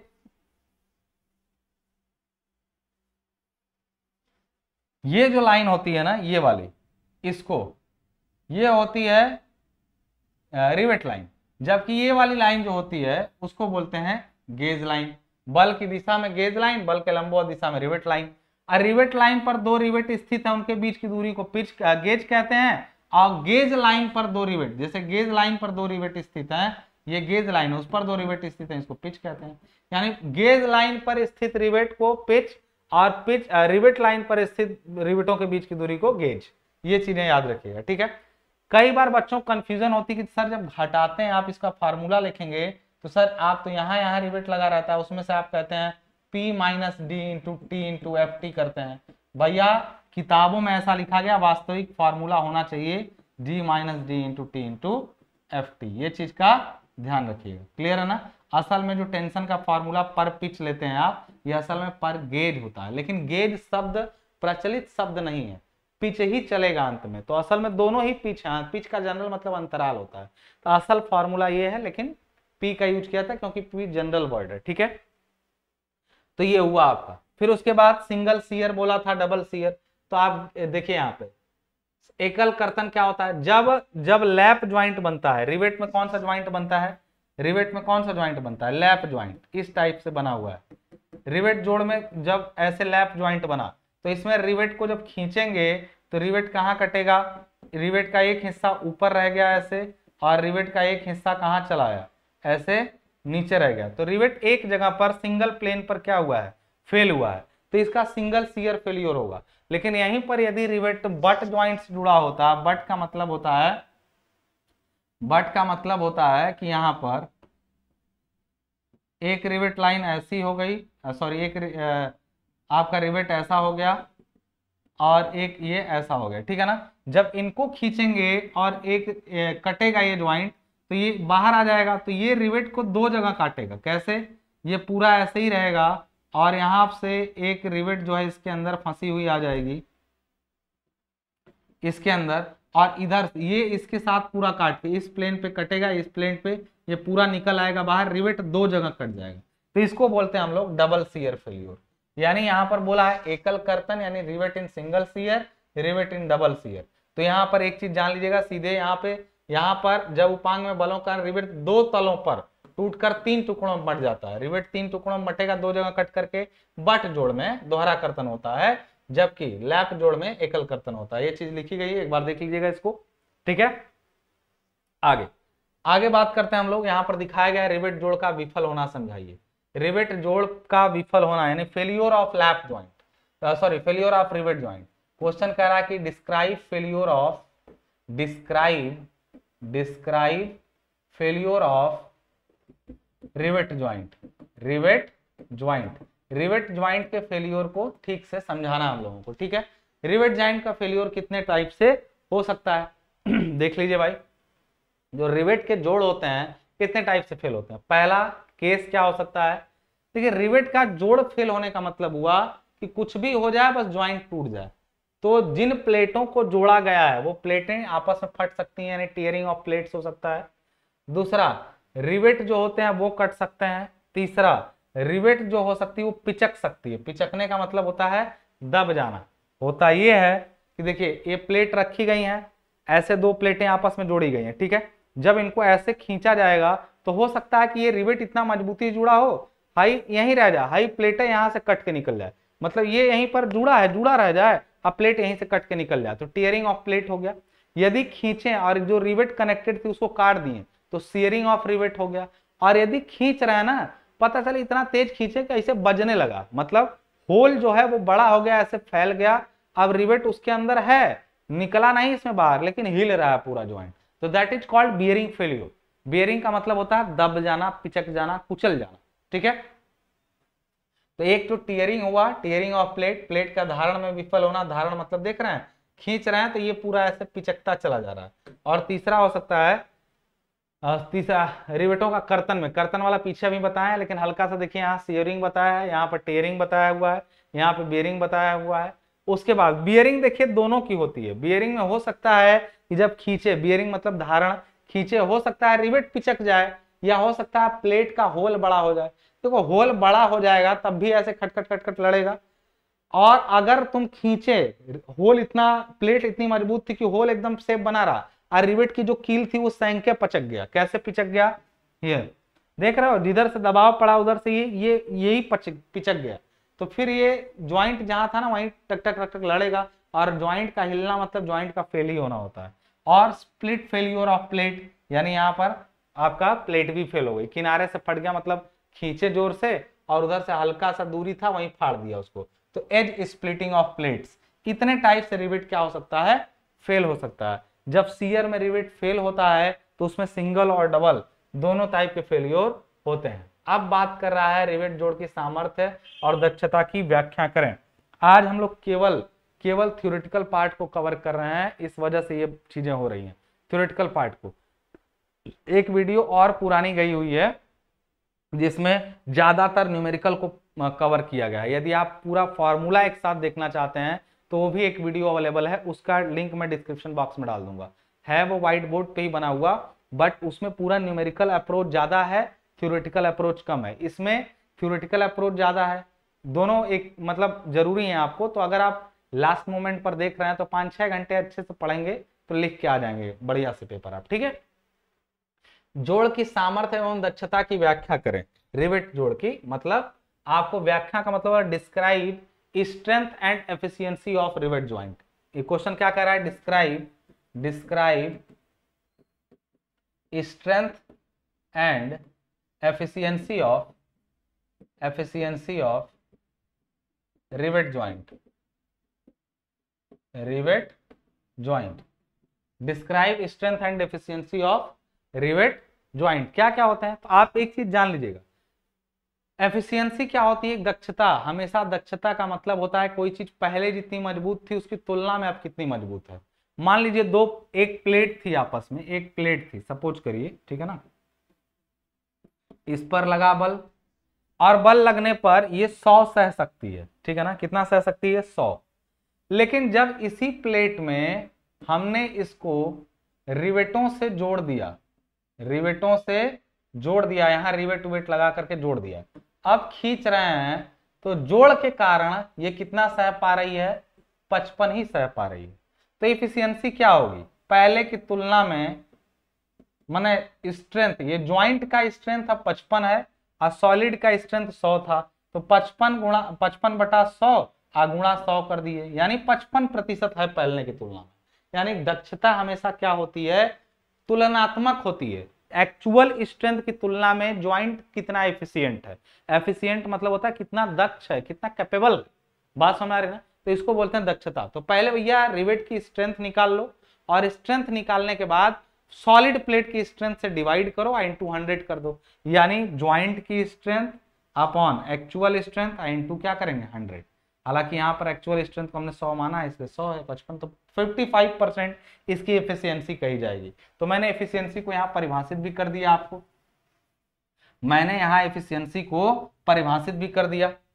और यहाँ पर आप देखिए रिवेट जोड़ की सामर्थ्य तो 3 तरीके से निकल जाती है। पहले देखते हैं कि रिवेट फटती कितने बल पे है। किसी रिवेट जोड़ की सामर्थ्य 3 तरीके मतलब निकाली जाती है, एक ही है, फॉर्मूला एक ही काम करेगा। लेकिन देखते हैं, देखिए हमारी सामर्थ्य क्या हो सकती है। मैं अगर पूछूं कि मेरी सामर्थ्य कितनी है, जब हम लेग प्रेस कर रहे हैं जिम में तो हम लगा रहे हैं 100 किलो का वेट मान लीजिए, और हम बाइसेप कर रहे हैं तो लगा रहे हैं 5 किलो का वेट, ठीक है। तो एक चीज बताइए, हमारी स्ट्रेंथ क्या है? हम 100 किलो बताएं स्ट्रेंथ अपनी की 5 किलो? भैया किसी भी एंगल से यदि लोडिंग कर रहे हो, कुछ पता नहीं कि कैसा लोड पड़ेगा, तब तो हम बोलेंगे भैया 5 किलो ही पर्याप्त है, 5 किलो से ज्यादा नहीं उठा पाएंगे। हालांकि हम कंधे पे लाद के तो उठा ही लेंगे, और हाथ से अगर सीधे पकड़ के उठाना रहे तो हमको हाथ से ही पकड़ के उठाना रहे तो हम ज्यादा नहीं उठा पाएंगे, बात समझ रहे ना। लेकिन यदि किसी को कंधे पे लादना रहे तो फिर, और मन मुताबिक इंसान रहे तब तो और लाद लेंगे, मतलब ज्यादा भारी इंसान मन मुताबिक होता ही नहीं है, लेकिन मान लीजिए कि मन मुताबिक रहे तो कंधे पे लाद ही लेंगे। तो लोड कहां से पड़ रहा है वो डिपेंड करता है कि हम कितना लोड ले पाएंगे। एक प्लेट कितनी लोड लेगी वो डिपेंड करता है कि किस तरह से उस पर लोड आ रहा है। तो लोड आने के 3 कंडीशन हो सकते हैं। तो कंडीशन में पहला स्थिति क्या हो सकता है, प्लेट फट जाए, यानी स्ट्रेंथ जो आएगी वो पीटी आएगी। पीटी मतलब क्या होता है, पीटी मतलब प्लेट की मोटाई यदि कुछ हो और उसमें बीच में रिवेट में होल किया गया हो, ठीक है ना। तो फॉर्मूला इसका होता है पर पिच के लिए P minus D into T into F T. तो इतने बल पर क्या होता है, एक प्लेट की चौड़ाई में P हिस्सा लिए हैं, P में एक रिवेट आया पिच में, P minus D into T into F T जो है आपका तनन में फेल्योर। अपरूपण में फेल्योर हुआ तो उसको बोलते हैं PS, वो होता है π/4 आपका डी स्क्वायर, यानी रिवेट का एरिया इंटू कर्तन प्रतिबल। रिवेट जब कटता है तो एरिया इंटू कर्तन प्रतिबल, देखिए कटता कितने पे है, प्लेट फटी इतने पर, रिवेट कटा इतने पर। सिंगल सीयर के लिए है, डबल सीयर में 2 से गुणा कर देंगे। और एक होता है कि पिचकना यानी पीबी बियरिंग में, तो वो होता है D into T into F B. ये 3 तरह में से 3 स्ट्रेंथ आएगी, एक ही ज्वाइंट की 3 स्ट्रेंथ आएगी, और तीनों में से जो सबसे कम होगी वही उसकी एक्चुअल स्ट्रेंथ ली जाएगी, ठीक है ना। ये सामान्य है, सबसे बेसिक है, पहले चैप्टर का है, ठीक है ना। तो बेसिक बात यह है कि तीनों में से जो सबसे कम है वही स्ट्रेंथ है। तो दक्षता कितनी हो जाएगी यदि हम लोग बात करें तो देखिए, प्लेट की तनन सामर्थ्य पूरा समझाया गया है यहाँ पे आप एक बार पढ़ेंगे। देखिए एक पिच पूरा P लिया गया है और P में एक रिवेट के बराबर गैप है, तो पूरा मोटाई तो P नहीं ले सकते हैं कि P into T into F T कर दें। तो हम लोग करेंगे क्या, P minus D into F T की जगह ये सिग्मा एटी लिखा है, क्योंकि ये स्टैंडर्ड सिंबल है, ये स्टैंडर्ड सिंबल है, कोड का सिंबल है, अच्छा है, सिग्मा एटी तनन प्रतिबल है, ठीक है। तो ये तनन हो गया। अब उसके बाद बात करेंगे हम लोग किसमें, रिवेट का अपरूपण यानी सीयर होना रिवेट का। रिवेट में सीयर होगा तो 2 तरह से होगा, एक स्ट्रेंथ इन सिंगल सीयर होगा और दूसरा कौन सा होगा, सिंगल सीयर में देखिए π/4 डी स्क्वायर टाउ VF, ये भी इस कोड का सिंबल है, हम लोग FS दिखाएं। लेकिन यदि डबल सीयर हो, इसके अंदर डबल सीयर हो या कई जगहों पर कट रहा हो तो n से मल्टीप्लाई कर देंगे जितने रिवेट हों उनमें। और डबल सीयर के केस में देखिए यहाँ 2 से गुणा किया गया है, डबल सीयर के केस में 2 से क्या किया, गुणा किया गया। ये n क्यों है, एक रिवेट तो कुछ नहीं होगा, 2 रिवेट 4 रिवेट जितने रहेंगे एक पिच में वो सब कटेंगे, यहाँ पे ध्यान रहेगा। और यहाँ पर बात करेंगे जब, तो यहाँ पे n क्या है, जितने रहेंगे उतने सब पिचकेंगे, तो n नंबर ऑफ रिवेट्स है। और यहाँ पे क्या है आपका डबल सीयर और सिंगल सीयर का फॉर्मूला हो गया। अब यहाँ पे रिवेटों की धारण सामर्थ्य वो D into T into F B की जगह पर टाउ वी एफ, हाँ चलिए। तो यहाँ पर धारण को समझाया गया है कि धारण कैसे हो सकता है और उसका फॉर्मूला बताया गया है, PV is equal to D into T into ये आपका सिग्मा पीएफ है, ये नंबर ऑफ रिवेट क्या है, धारण प्रतिबल में रिवेटों की संख्या है। तो 3 अलग अलग हुए। देखिए मैं इसमें इतना इसको डिस्कस क्यों नहीं कर रहा हूं कि सर कैसे हुआ है वो बताइए ना। देखो वो मेन क्लास में या फिर वो जो न्यूमेरिकल बेस्ड क्लास है ना, उसमें इसको पूरा डिटेल में बताया हूं कि कैसे कैसे कटा है। तुम अगर सोच रहे हो कि सर छोड़ के भाग रहे हैं, बहुत आसान है, लेकिन चूंकि इसमें हम लोग न्यूमेरिकल बातों को नेग्लेक्ट कर रहे हैं, इसलिए केवल थ्योरी को ध्यान दे रहे हैं। न्यूमेरिकल वाला कब ध्यान देंगे, जब न्यूमेरिकल वाला, तो न्यूमेरिकल वाला वीडियो नीचे डिस्क्रिप्शन बॉक्स से चेक करके निकाल लेना, आइए पीडीएफ भी निकाल लेना। तो अप्रोच अलग है दोस्त, अगर बताऊंगा तो टाइम लगेगा, आसान है, बहुत कठिन नहीं है, ठीक है। ये हो गया। तो अब तुम देख लिए कि जोड़ की सामर्थ्य क्या होगी, ऊपर से तुमने तीनों निकाल लिया, तो तुम अंत में एक चीज जानते हो कि जोड़ की सामर्थ्य क्या होती, तीनों में जो कम हो। जोड़ की सामर्थ्य से हमारा तात्पर्य वह बल जो प्रति पिच लंबाई जोड़ पर बिना तनन अपरूपण या धारण विफल हुए लगाया जा सके। अतः जोड़ की सामर्थ्य पीटी पीएस तथा पीबी में जो सबसे कम हो के बराबर लिया जाता है। जोड़ की सामर्थ्य बराबर पीटी पीएस और पीबी में जो सबसे कम हो, पीटी पीबी और पीएस में जो सबसे कम हो, यही उसकी सामर्थ्य ले ली जाएगी। अब देखो ठोस प्लेट की सामर्थ्य, हमसे पूछा था सामर्थ्य और दक्षता। सामर्थ्य तो तीनों में जो सबसे कम हो वो ले लेंगे, तीनों का फार्मूला मैंने लिख दिया था। लेकिन ठोस प्लेट की सामर्थ्य, स्ट्रेंथ ऑफ सॉलिड प्लेट कितना होता है, तो जब प्लेट सॉलिड रहेगी, ऐसे सॉलिड रहेगी, यानी उसमें कोई बवाला नहीं कटेगा, कोई रिवेट उवेट नहीं लगा है, तो इसकी सामर्थ्य कितनी होगी। अरे क्रॉस सेक्शनल एरिया आइए ना है, तो चलो मान लेते हैं पर पिच यानी पी इंटू मोटाई कर दिए टी इंटू तनन बल। तनन बल कितना होगा, सिग्मा एटी या एफ टी से दिखाइए जिससे आपका मन हो। सिग्मा एटी कोडल सिंबल है, एफ टी किताबों में यूज किया गया है। तो ये वाला फॉर्मूला हमने लगा दिया सॉलिड प्लेट का। तो जोड़ की सामर्थ्य बटा सॉलिड प्लेट की सामर्थ्य वही वही दक्षता, यानी दक्षता का फॉर्मूला एफिशिएंसी क्या हो जाएगी, एफिशिएंसी क्या हो जाएगी, जोड़ की दक्षता, यानी ये जोड़ की दक्षता ये ईटा से दिखाया गया है, जोड़ की सामर्थ्य बटा ठोस प्लेट की सामर्थ्य गुणा 100। हमने एग्जांपल के तौर पे आपको पीछे समझाया था। क्लियर है सभी को बात। अब अगला क्वेश्चन लिखा गया हम लोगों से, अगला लिखा गया है क्वेश्चन में रिवेटेड जोड़ के लिए मान्यताएं लिखिए। ध्यान रहे रिवेटेड जोड़ के लिए मान्यताएं, यदि रिवेटेड की जगह बोल्ट रहता ना तब भी यही मान्यताएं लिखनी है। मान्यताएं होती क्या है, जो होती नहीं है लेकिन मानी जाती हैं। जैसे मैं आपको बताऊं कि जैसे मान लीजिए एक प्लेट ऐसे है, एक प्लेट इसके अंदर ऐसे गई हुई है, मान लीजिए अंदर है, ठीक है ना, अंदर मतलब नीचे है ऐसे, यहां पर दो रिवेट लगाए गए हैं। दोस्त जब इसको खींचा जाएगा तो तुम एक बात बताओ बस मुझसे ध्यान से।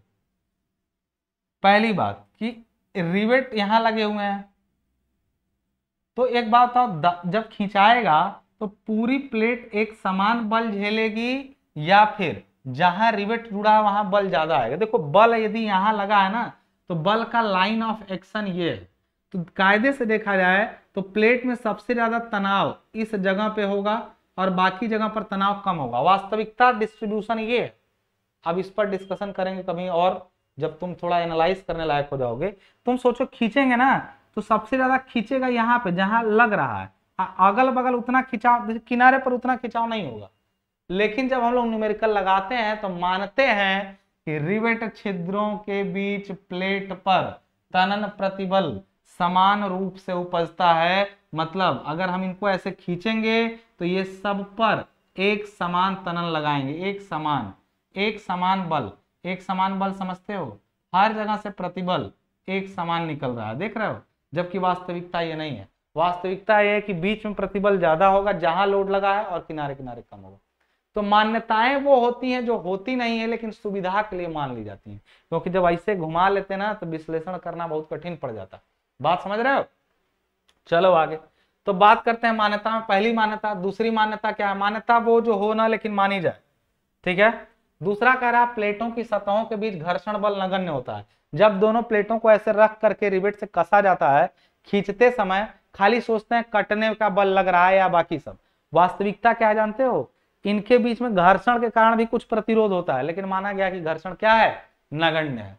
रिवेटों के काट क्षेत्रफल पर अपरूपण प्रतिबल समान रूप से उपजता है। जो रिवेट कटते हैं उन पर एक समान अपरूपण होता है, ऐसा भी नहीं है, किनारे किनारे अधिक रहता है। रिवेट का जो सैंक होता है जो कटता है उस पर रिवेट अलग अलग होता है बल। जोड़ पर लगने वाला भार सभी रिवेटों पर एक समान रूप से बंटता है। मतलब ज्वाइंट पर यदि यहां पर लोड लगा, सपोज करो यहां पर 3 की जगह ऐसे सपोज करो एक और रिवेट लगा होता, जब बल लगता तो बल अगर इस रिवेट पर लग रहा है यहाँ पे तो इस पर ज्यादा लगता, किनारे वाले रिवेटों पर कम लगता। लेकिन एक चीज जान लो दोस्त, ऐसा माना गया कि जितने रिवेट लगे हैं सब पर एक समान बल पड़ेगा, चाहे वो ऐसे लंबाई में लगे हैं, लोड ऐसे लग रहा है, एक पर ज्यादा बाकियों पर कम लोड आ रहा है, लेकिन माना जाएगा सब पर बल एक समान लग रहा है। ये भी बात है, ये सब मान्यता है। रिवेट में तनन व नमन प्रतिबल नगण्य होते हैं।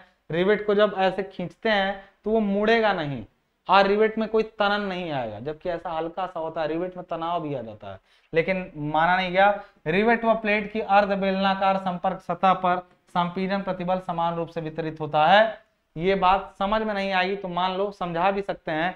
जैसे रिवेट का ये गोला होता है, जब ये दबता है ना तो माना जैसे बियरिंग में जब ये दबता है तो इस पर कंप्रेशन आता है, और कंप्रेशन या यहाँ बीच में ज्यादा ऐसे जब दबता मतलब जैसे खींच रहे थे तो नहीं कह रहे थे रिवेट पिचकेगा तो यहाँ बीच में ज्यादा आता है और किनारों पर कम आता है, लेकिन माना क्या जाता है कि अर्ध बेलनाकार सतह पर जाने दो, ये सब मान्यता तुम याद रख लो, अभी ये सब विश्लेषण का ना समय है। जूनियर इंजीनियर नाम का कुछ सुने हो?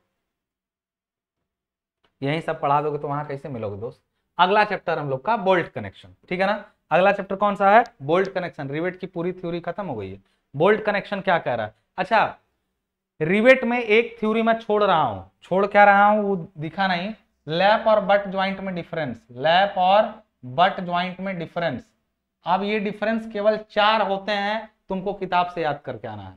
लैप और बट ज्वाइंट में डिफरेंस केवल 4 होते हैं। मैं बोल दूं लैप ज्वाइंट में कोई कवर प्लेट का प्रयोग नहीं होता, बट ज्वाइंट में कवर प्लेट का प्रयोग होता है। लैप ज्वाइंट में जो रिवेट का सैंक होता है वो कम लंबाई का होता है, बट ज्वाइंट में ज्यादा लंबाई का यूज किया जाता है। बात समझ रही ना। लैप जोड़ में सिंगल शियर होता है, बट जोड़ में डबल शियर होता है। ये सब बोल रहा हूं, सुन लो। उसके बाद लैप जोड़ में एक लाइन ऑफ एक्शन, जैसे एक प्लेट ऊपर एक प्लेट नीचे होती तो बल की क्रिया रेखाओं में उत्केंद्रिता होती है, जबकि बट जोड़ में कोई उत्केंद्रिता नहीं होती है, अगर प्लेटों की मोटाई समान हो तो। अब ये बात तुमको नहीं समझ में आई, लेकिन तुम इन चारों को याद करके आओगे, ये सुन लो ध्यान से, ठीक है। ये लैप और बट ज्वाइंट में डिफरेंस तुम, क्योंकि रिवेट में 2 ही तरह के ज्वाइंट बनते हैं, लैप ज्वाइंट और बैट ज्वाइंट। ये टाइप्स ऑफ ज्वाइंट भी जान लो, लैप ज्वाइंट और बट ज्वाइंट। लैप ज्वाइंट ऐसे, बट ज्वाइंट सामने सामने रख के ऊपर 2 प्लेट लगा के कस दिए, उसमें अगर सिंगल रिवेटिंग डबल रिवेटिंग ऐसे करके बनाया जाता है। बोल्ट ज्वाइंट, बोल्ट में क्या है, बोल्ट कनेक्शन में ये तीसरा चैप्टर होगा मुझे जहां तक मालूम है। अब देखो बोल्ट क्या है, सबसे पहले बताया गया बोल्ट क्या है या कितने प्रकार के होते हैं। बोल्ट एक प्रकार का फास्टनर, फास्टनर मतलब फिटिंग करने वाला, जिसका उपयोग 2 भागों को एक साथ जोड़ने के लिए किया जाता है। बोल्ट गैर स्थायी रूप से, मतलब एक तरीके से क्या है ये टेम्प्रोरी है, मतलब खोला जा सकता है इस ज्वाइंट को। गैर स्थायी रूप से भाग में शामिल हो जाते हैं, अर्थात एक उपयुक्त उपकरण का उपयोग करके दोनों भागों को एक दूसरे से अलग किया जा सकता है। उपयुक्त उपकरण मतलब खोलने वाली कोई चीज। नट का उपयोग बोल्ट पर भी किया जाता है ताकि बंधन प्रक्रिया को अधिक प्रभावी बनाया जा सके, ठीक है ना। यानी बोल्ट के साथ नट भी रहता है। बोल्ट में मुख्य रूप से 2 भाग होते हैं। बोल्ट इसको बोलते हैं, ध्यान रहे, ये है आपका बोल्ट। बोल्ट में कुछ दूर तक ऐसे खांचे कटे रहते हैं जिनको बोलते हैं थ्रेड। थ्रेड इसको नॉर्मल सैंक बोलते हैं, नॉर्मल सैंक। और ये ऊपर वाला जो बोलते हैं उसको हेड बोलते हैं। तो हम 3 भाग की बात कर रहे हैं, ये 2 ही भाग की बात किया है। हेड में बोल्ट के ऊपरी हिस्से को हेड कहा जाता है, पढ़ लीजिएगा, ये सब बड़ी बात नहीं है। सैंक, बोल्ट के बेलनाकार हिस्से को सैंक कहा जाता है। बोल्ट के पूंछ की छोर को पर्याप्त लंबाई तक पिरोया जाता है, यानी थ्रेडिंग की जाती है ताकि उस पर एक नट कस सके। तो जितना पूरा नहीं, कई बार तो पूरा थ्रेडिंग होती है, कई बार आधा थ्रेडिंग होती है, आधा प्लेन होता है। तो इसको नॉर्मल सैंक बोलते हैं, इसको थ्रेडेड सैंक बोलते हैं, थ्रेडेड सैंक बोलते हैं। तो ये 2 चीजें आपको जानते रहने हैं, ठीक है ना। क्लियर है पूरी बात यहाँ पे। तो ये हुआ टाइप्स ऑफ बोल्ट और बोल्ट क्या होते हैं, ठीक है। अब बात करेंगे हम लोग बोल्ट के टाइप के। टाइप कौन कौन से होते हैं? 4 तरह के मुख्य रूप से हैं। एक होता है अनफिनिश्ड बोल्ट और ब्लैक बोल्ट और सी ग्रेड बोल्ट। अनफिनिश्ड मतलब 3rd क्वालिटी का जो बोल्ट मिलता है उसकी बात कर रहे हैं, ब्लैक बोल्ट। एक टर्न्ड बोल्ट होते हैं, रिब्ड बोल्ट होता है, हाई स्ट्रेंथ बोल्ट होता है। क्या होते हैं आइए देख लेते हैं।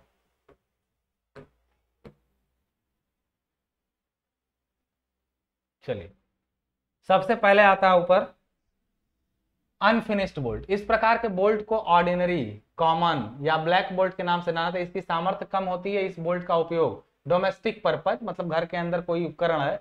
अनफिनिश्ड बोल्ट को चित्र दिखाया गया, उसको छोड़ दीजिए आप, चित्र है नहीं इसमें। अनफिनिश्ड मतलब सिंपल ऑर्डिनरी बोल्ट को कहते हैं जो आप देखते हैं।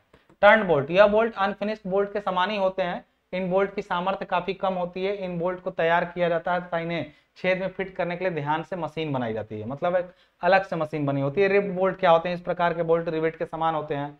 इन बोल्ट का व्यास होल के व्यास से बड़ा रखा जाता है। ऑर्डिनरी स्टील स्ट्रक्चर में इस प्रकार के बोल्ट का उपयोग काफी कम किया जाता है। हाई स्ट्रेंथ बोल्ट, ये सबसे बड़ी बड़ी मशीनों में। इस प्रकार के बोल्ट को फिनिश्ड बोल्ट, यानी उसका बहुत काफी फिनिशिंग अच्छी होती है कसने समय में। कुछ बोल्ट देखिए कस के बड़े आराम से कसे जाते हैं, कुछ बार बार फंसते हैं, तो वो अनफिनिश्ड होते हैं। और ये फिनिश्ड वाले हाई स्ट्रेंथ भी होते हैं। इस प्रकार के बोल्ट को फिनिश्ड बोल्ट भी कहते हैं। इनकी सामर्थ्य काफी कम होती है, जिस कारण इनका उपयोग हैवी स्ट्रक्चरल सदस्यों को जोड़ने के लिए, सदस्यों मतलब मेंबर को जोड़ने के लिए किया जाता है। बात समझ रहे? तो ये हो गया बोल्ट से। बोल्ट से ज्यादा कुछ आएगा नहीं। बोल्ट से बस एक है अवधारणाएं या मान्यताएं। एक चीज मैं आपको बता दूं, बोल्ट में मैंने बोला था वही मान्यताएं हैं। प्लेटो में घर्षण नगण्य होता है, बंकन आघूर्ण विचार में नहीं लिया जाता। प्लेटो में एक समान प्रतिबल होता है, विश्लेषण में गणना तो कुल व्यास लिया जाता है, जोड़ पर आने वाला भार सभी बोल्टों पर, सभी रिवेटों और सभी बोल्टों, मतलब मान्यताएं दोनों में क्या है, समान है। रिवेट और बोल्ट की मान्यताएं एक समान है, याद रख लीजिएगा। अगर टाइप्स ऑफ रिवेट ज्वाइंट बोले तो लैप और but, types of bolt joint बोले तो लैप और बट, दोनों में डिफरेंस सेम होगा। बोल्ट से इतना ही क्वेश्चन बन सकता है जो रिवेट से सबसे मिलता जुलता है, इसी वजह से बोल्ट खत्म। अगला वेल्डिंग, क्या आ गई, वेल्डिंग। अभी तक ज्वाइंट पर हम लोग चल रहे हैं, ठीक है ना। अगला आ गया वेल्डिंग। वेल्डिंग में क्या आएगा, आइए देखते हैं।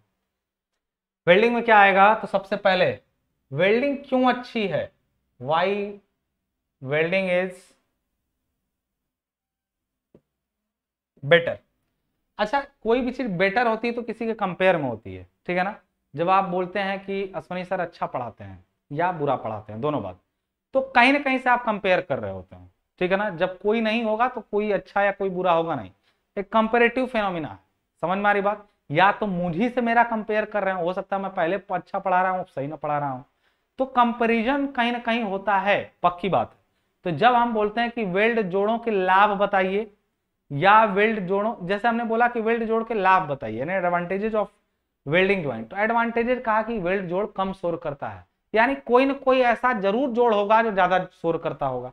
वेल्ड जोड़ कम शोर करता है, लाभ है, यानी कोई ना कोई बेवकूफ सा जोड़ होगा जो ज्यादा शोर करता होगा। वही रिवेट जिसको डाल के पीटना पड़ता था तो शोर करता था, यानी किसी चीज का लाभ भी असल में तुलना ही है। तो जब कभी पूछे कि वेल्ड जोड़ के लाभ बताइए तो भी आप यही आंसर लिखेंगे, क्योंकि ये तुलना ही करेंगे आप उस समय भी, यानी किसी के भी प्रॉपर्टी बताते समय आप तुलना कर रहे होते हैं, असल में वास्तविकता यही है। बाद में आप उसको बताएंगे कि तुम बड़ा अच्छा खाना बनाती हो, कौन वाली खराब बनाती थी, मतलब लड़कियां इस चीज को काफी सीरियस ले लेंगी कि मतलब तुम उसका गुण बताए कि तुम अच्छा खाना बनाती थी, तो वो तुम अच्छा खाना बनाती हो, बड़ा अच्छा तुम्हारे हाथ का स्वाद है, कौन वाली का खराब था, अब ये बताओ। क्योंकि सर बताए थे कि असल में जब प्रॉपर्टी पढ़ाते हैं तो कंपेयर हो रहा होता है, कंपेयर कर रहे हो तुम मेरा, खत्म, टाटा बाय बाय।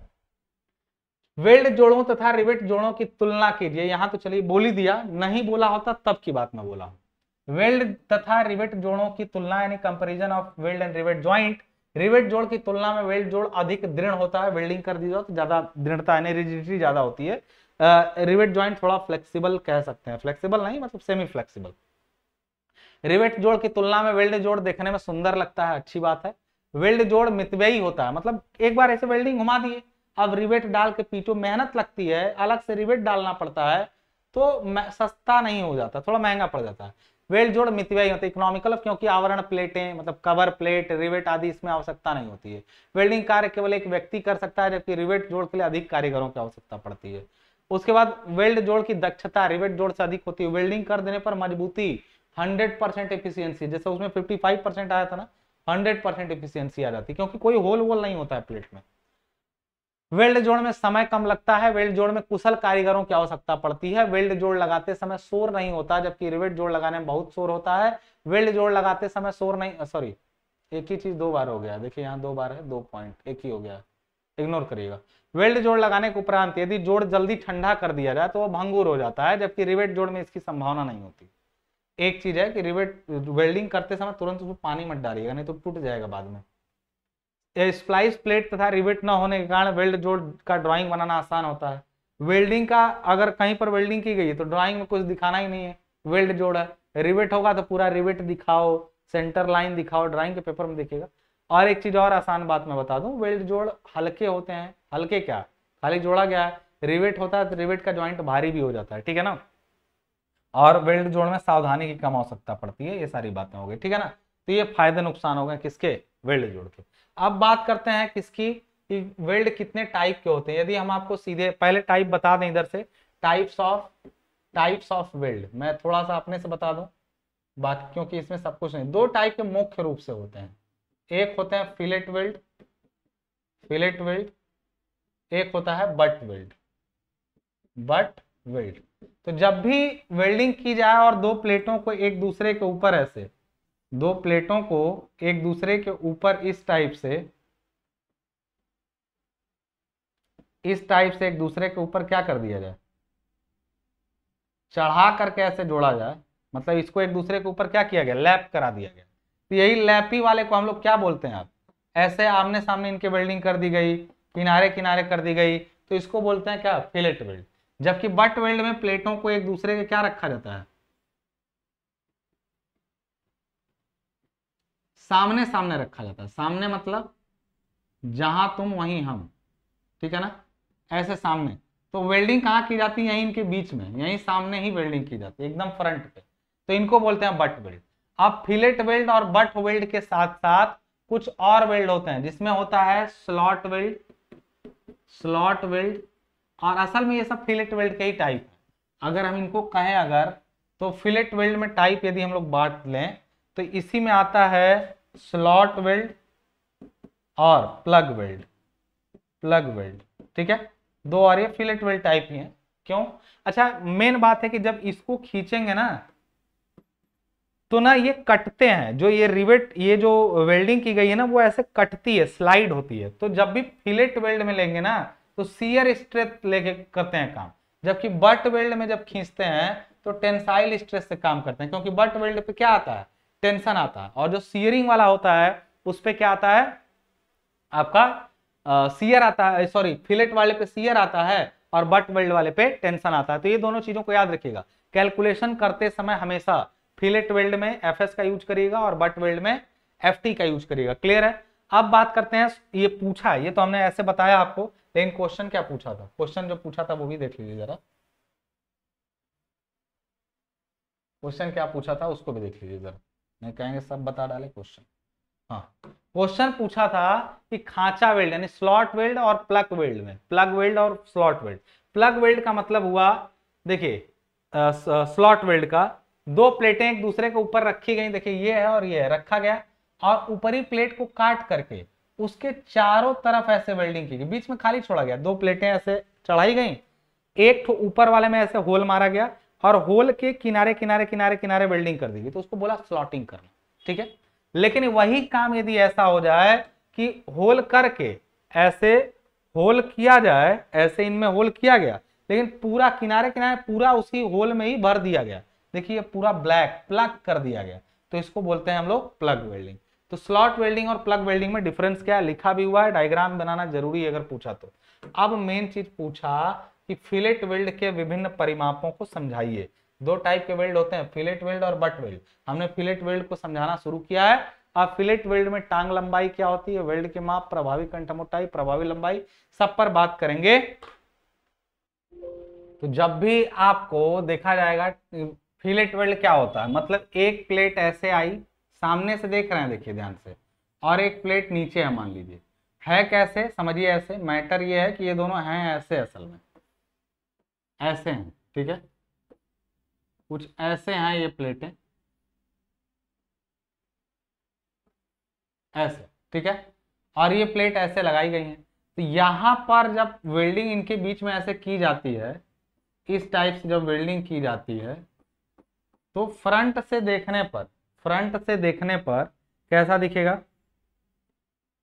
ऐसा ऐसा, यही ना फ्रंट से देखने पर दिखेगा, और वेल्डिंग दिखेगी ऐसी, यही तो वेल्डिंग दिखेगी ना पूरी। तो वेल्डिंग में यहीं से डेफिनेशन सारी आएगी। अब क्या होता है फिलेट वेल्ड में, टांग लंबाई, वेल्डिंग की गई तो इसकी एक तरफ की ये जो लंबाई होती है ना, इधर की चाहे इधर की, किसी एक को भी लेग लेंथ यानी टांग लंबाई कहते हैं।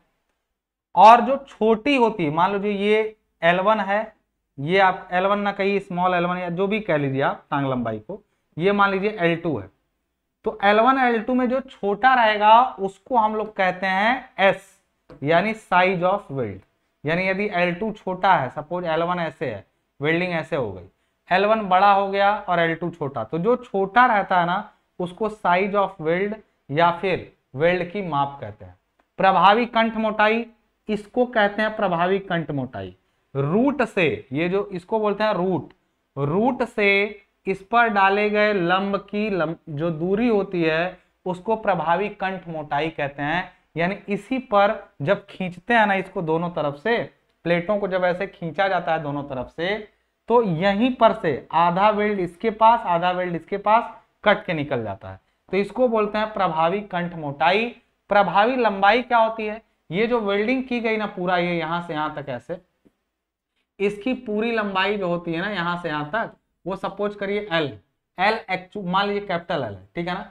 तो एक्चुअल लेंथ यदि एल है तो एल में से 2s यानी 2 साइड ऑफ वेल्ड हटाने पर आता है क्या आपका इफेक्टिव लेंथ, यानी इफेक्टिव वेल्ड लेंथ बराबर actual weld length -2 times size of weld. बात समझ आई। अब इसी चीज को लिखा गया है, आप एक बार फटाक से देख लीजिएगा क्या कहानी है, देख लीजिएगा जरा। इसमें देखो टाइम इसलिए लग रहा है क्योंकि एक्चुअली समझने वाली भी चीज है, ठीक है ना। तो टांग लंबाई क्या है, देखो यह संगलन क्षेत्र जो फ्यूजन जोन था, फ्यूजन जोन किसको बोलते हैं, ये जो प्लेट हैं जब इनमें वेल्डिंग की जाती है ना तो ये पूरा गल जाता है गर्म होके, इसी को बोलते हैं फ्यूजन जोन। इस पूरे को जितना गलता है ना उसको फ्यूजन जोन। फ्यूजन जोन में बने त्रिभुज, त्रिभुज की दो समान भुजाओं में से किसी एक के बराबर ली जाती है टांग लंबाई, ठीक है। इसी तरीके से यदि बात करें हम लोग वेल्ड की माप, उत्तल या समतल फिलेट वेल्ड की न्यूनतम टांग लंबाई के बराबर लिया जाता है, इसे एस से दर्शाते हैं। ये सब पढ़ना है आपको। वेल्ड की प्रभावी कंठ मोटाई, प्रभावी कंठ मोटाई क्या होती है, त्रिभुज का कर्ण, देखिए यहाँ पे लिखा है वेल्ड की जड़, जड़ मतलब याद है ना ये जड़ थी, ये था रूट, रूट बोले था ना, इसको बोलते हैं रूट। तो रूट से ये ट्रायंगल है तो रूट से इस पर डाला गया लंब, त्रिभुज के कर्ण की लांबिक दूरी प्रभावी कंठ मोटाई कहते हैं। इसे टी से प्रदर्शित करते हैं और टी बराबर जो होता है ना वो 0.7 टाइम्स एस लिया जाता है, ये जान लीजिए। टी बराबर अगर ये एस है, ये एस है तो ये जो टी होगा ना वो 0.7 एस होगा। असल में टी बराबर साइन 45 एस होता है, तो इसलिए 45 की वैल्यू 0.707 होती है, इस वजह से ऐसे लिया जाता है, ठीक है ना। अब प्रभावी लंबाई क्या होती है, तो प्रभावी लंबाई क्या होती है, फिलेट वेल्ड की प्रभावी लंबाई उसकी कुल लंबाई में से वेल्ड परिमाप का दोगुना कम करके, यानी कुल लंबाई में से वेल्ड परिमाप का दोगुना कम करने पे प्रभावी लंबाई मिलती है। इफेक्टिव बराबर कैपिटल एल -2s। पढ़ लीजिएगा, देखिए यहाँ पे ये फॉर्मूला लिखा भी है, देख लीजिएगा। तो ये पूरा हो गया आपका तीनों परिभाषाएं, ठीक है। अब अगला क्वेश्चन क्या कह रहा है कि IS 816/1969 के अनुसार विभिन्न प्रकार के फिलेट वेल्ड के परिमापों को समझाइए। फिलेट वेल्ड में परिमाप जो होते हैं, जैसे साइज ऑफ वेल्ड जो होती है ना वो विभिन्न नहीं होती है, वो बस मैक्सिमम मिनिमम ली जाती है। जैसे साइज ऑफ वेल्ड आपने देखा कितना होता है, तो एस कहीं पे भी किया जाता है, या तो मिनिमम वैल्यू होती है कुछ ना कुछ इसकी, और कुछ ना कुछ इसकी मैक्सिमम वैल्यू होती है। तो मिनिमम और मैक्सिमम के बीच में ही एस होना चाहिए, यानी किसी जगह पर वेल्डिंग की जाएगी तो जो साइज ऑफ वेल्ड होता है वो मिनिमम और मैक्सिमम के बीच लिया जाता है। मिनिमम और मैक्सिमम वैल्यू क्या होती है, तो वेल्ड की माप कितनी ली जाती है, यदि प्लेट की मोटाई यदि 10 mm तक है तो कम से कम साइज ऑफ वेल्ड 3 mm होगा। यानी प्लेट की, देखिए ये प्लेट की मोटाई है, ये मोटाई है, दूसरा यहाँ पे ऐसे है, तो जब वेल्डिंग की जाएगी ना तो मान लो ये 10 mm है ऐसे मोटाई इसकी, तो वेल्डिंग कम से कम 3 mm की तो होगी ही। ऐसे 3 mm तो साइज ऑफ वेल्ड रखा ही जाएगा, उससे कम नहीं रखा जा सकता। और ज्यादा से ज्यादा कितना रखा जा सकता है, तो भाई इसका जो ये कोना है ना उससे 1.5 mm नीचे तक, पूरा यहां तक नहीं छाप देंगे वेल्डिंग, 1.5 mm नीचे तक रखेंगे। यानी पहली बात कि मोटाई यदि 10 mm है प्लेट की तो 3 mm, 10 mm से अधिक है 20 mm तक तो 5 mm, 20 mm से अधिक अगर 32 mm तक है तो 6 mm, और 32 mm से बड़ा है 50 mm तक तो 8 mm। First run 10 mm। हर आगे इसको छोड़िएगा, ये याद कर लेना आपको, ठीक है। अधिकतम माप मिनिमम तो ये है कि 10 mm की प्लेट के लिए कम से कम 3, 20 mm तक के प्लेट कम से कम 5, 32 mm के लिए कम से कम 6, ये तो हो गया। लेकिन अधिकतम होता है कि जो किनारे वर्गाकार हो, जैसे ये प्लेट थी तो ये ऐसे इसका कोना जैसे हम शार्प था तो उसमें से 1.5 mm कम कर लीजिए, तो मोटाई साइज ऑफ वेल्ड मैक्सिमम कितना होगा, तो प्लेट की मोटाई माइनस 1.5 mm, प्लेट की मोटाई जितना उससे 1.5 mm कम कर लीजिए। कब ऐसा, जब ऐसा हो, यही कोना यदि ऐसे आ गया, ऐसे गोलाकार टाइप से है, गोलाकार टाइप से कई बार कोने होते हैं, तो कोना गोलाकार हो तो ये पूरी मोटाई का 3/4 लिया जाएगा, 3/4 टी के बराबर, यानी 3/4 ऑफ प्लेट की मोटाई एस मैक्स का वैल्यू है। यानी साइज ऑफ वेल्ड का मिनिमम वैल्यू और मैक्सिमम वैल्यू दोनों आपको जानते रहना है। क्लियर है बात। आगे अब बट वेल्ड, यानी आपका हो गया, अभी तक क्या हम लोग देख रहे थे फिलेट वेल्ड, अब हम लोग क्या देखेंगे, बट वेल्ड, ठीक है। बट वेल्ड, बट वेल्ड क्या होता है, इसको ध्यान दीजिएगा जरा, बट वेल्ड क्या होता है। बट वेल्ड सामने सामने रख के जोड़ा गया था, और सामने सामने जब जोड़ा गया तो उसकी कई स्थितियां हो सकती हैं। तो बट वेल्ड में ये पढ़िएगा इसको कि धातु भरी जाती है, लेकिन बट वेल्ड के टाइप बहुत इंपॉर्टेंट है। टाइप का मतलब जब सामने सामने रखा जाए तो अगर कुछ नहीं किया गया है तो इसको बोलते हैं खुला वर्ग बट वेल्ड। अच्छा, क्वेश्चन को मैं समझा दूं क्या पूछा गया है। बोला गया यहाँ पे बट वेल्ड क्या है, व्हाट इज बट ज्वाइंट। विभिन्न प्रकार के बट वेल्ड का जोड़ का चित्र बनाए, मतलब draw different types of diagrams of butt weld. Butt weld के परिमाप की व्यवस्था करें, यानी बट वेल्ड का परिमाप मतलब होता है साइज की बात में। Define size of butt weld तथा बट वेल्ड का अभिकल्पन करें। अभिकल्पन का कोई मतलब नहीं है, बट वेल्ड का अभिकल्पन आपसे नहीं पूछेगा ना, जरूरत है उसकी। अभिकल्पन नहीं है कुछ उसमें, उसका अभिकल्पन ही नहीं है, खाली उसकी लंबाई निकालनी रहती है, मोटाई तो उसी के बराबर ली जाती है। टाइप पूछता है बार बार, ये टाइप क्या होता है, इसमें केवल इंपॉर्टेंट टाइप ही है। तो टाइप के बारे में एक चीज जान लीजिए, सामने सामने रखा गया तो खुला कहा जाएगा। और एक चीज जान लीजिएगा, यहाँ पे अगर यहाँ पे एक तरफ से ऐसे ऐसे काटा गया दोनों प्लेटों को, ताकि देखिए बट वेल्ड जब ऐसे रखा जाता है, मान लीजिए प्लेटें काफी मोटी हैं, ये प्लेट है, वेल्डिंग जैसे ही लगाने जाएंगे ना, ऐसे लेके आएंगे ना इसके पास में तार, इसमें टच कराएंगे ना, यहीं भर जाएगा। फिर इधर से करेंगे दर दर यहीं भर जाएगा, अंदर तक जा ही नहीं पाएगा जो मसाला भरता है वेल्डिंग का। इसलिए इसको चैम्फरिंग की जाती है। चैम्फरिंग मतलब, चैम्फरिंग का मतलब होता है किनारे किनारे से 5:1 की स्लोप पर काट दिया जाता है इनको, ठीक है। तो इसी को काटते हैं कई तरीके से। कैसे काटते हैं पहले, तो ये होता है इकहरा वी, इकहरा वी, इसको बोलते हैं दोहरा वी, दोनों तरफ से काट दिया गया। फिर दोहरा यू है, इकहरा यू है, ये इस गलत कर दिया, आमने सामने कर देना चाहिए था। आप इकहरा वी दोहरा वी एक साथ बनाइएगा, फिर इकहरा यू और दोहरा यू एक साथ बनाइएगा। उसके बाद इकहरा जे, एक को काटा गया जे, और जब दूसरे को भी उसी तरह से काट दिया गया तो दोहरा जे, यानी दो जे बन गए। फिर इकहरा बिवल, एक तरफ से ऐसे काटा गया बिवलिंग तो दोहरा बिवलिंग। बात समझ आ रही ना, यानी इसको बाद में लिख दीजिएगा और बाकियों को एक साथ इस टाइप से। तो सिंगल सिंगल और डबल डबल। जब भी सिंगल हो तो जान लीजिए कि पूरा अंदर तक मसाला नहीं जा पाएगा। तो इस समय ना जब मसाले की मोटाई लेते हैं तो वो 5/8 लेते हैं। यदि सिंगल सिंगल कभी भी बट ज्वाइंट में किया जाए तो पेनेट्रेशन, पेनेट्रेशन जो होता है मतलब मसाले का जो धंसन होता है, पेनेट्रेशन, वो मोटाई के 5/8 ही तक पहुंच पाता है। जबकि डबल वाले में फुल पेनेट्रेशन होता है। फुल पेनेट्रेशन मतलब पूरा अंदर तक मसाला क्या होता है, चला जाता है। इसको बोलते हैं पार्शियल पेनेट्रेशन, इसको बोलते हैं हम लोग पार्शियल पेनेट्रेशन, उसको बोलते हैं फुल पेनेट्रेशन। पार्शियल पेनेट्रेशन में थ्रोट थिकनेस जो होती है वो 5/8 times of thickness of throat ली जाती है। इसमें फुल पेनेट्रेशन में thickness of throat is equal to thickness of plate ले लिया जाता है, ठीक है। अब बात करेंगे हम लोग किसकी, पूरा बताया है वेल्ड के परिमाप, प्रभावी लंबाई पूरी ली जाती है। मतलब दोनों को अगर आपस में जोड़ा गया तो कोई एल में से 2s वीएस नहीं घटेगा, पूरा बट वेल्ड की प्रभावी लंबाई उसकी वास्तविक लंबाई के बराबर। कंठ मोटाई, यदि पूरक धातु पूरी गहराई तक पहुंची हो यानी फुल पेनेट्रेशन हो तो प्रभावी कंठ मोटाई प्लेट की मोटाई के बराबर, तथा जब पूरक पूरी तरह से न धंसा हो तो 5/8 गुना। मैं बोल पूरा गया हूं, तुम एक बार पढ़ लेना, मैं पूरा बोल गया हूं। बट जोड़ की सामर्थ्य क्या होती है, सॉलिड प्लेट की सामर्थ्य के बराबर होती है। बट जोड़ की सामर्थ्य क्या होती है, सामर्थ्य P बराबर, यानी अगर L लंबाई तक बट किया गया है, T मोटाई है, तो T into L into FT, क्योंकि बट ज्वाइंट पर टेंशन आता है, ध्यान रहे। तो ये इसमें क्या हो जाएगा, T इंटू L, मतलब L लंबाई तक किया गया है, T मोटाई तक पेनेट्रेशन है, तो L इंटू T हुआ एरिया, इंटू क्या कर दिया FT करें या सिग्मा T। कब फुल पेनेट्रेशन है, पार्शियल पेनेट्रेशन में इसी T की जगह पर 5/8 टाइम्स ऑफ T हो जाएगा, ठीक है। तो यहाँ पे अनुगे प्रतिबल कितना होता है ये सब बताया गया इसके अंदर। तो ये था बट वेल्ड के बारे में पूरी जानकारी। अब हम लोग आते हैं अगले चैप्टर पे, विच इज टेंशन मेंबर यानी तनन उपांग, ठीक है।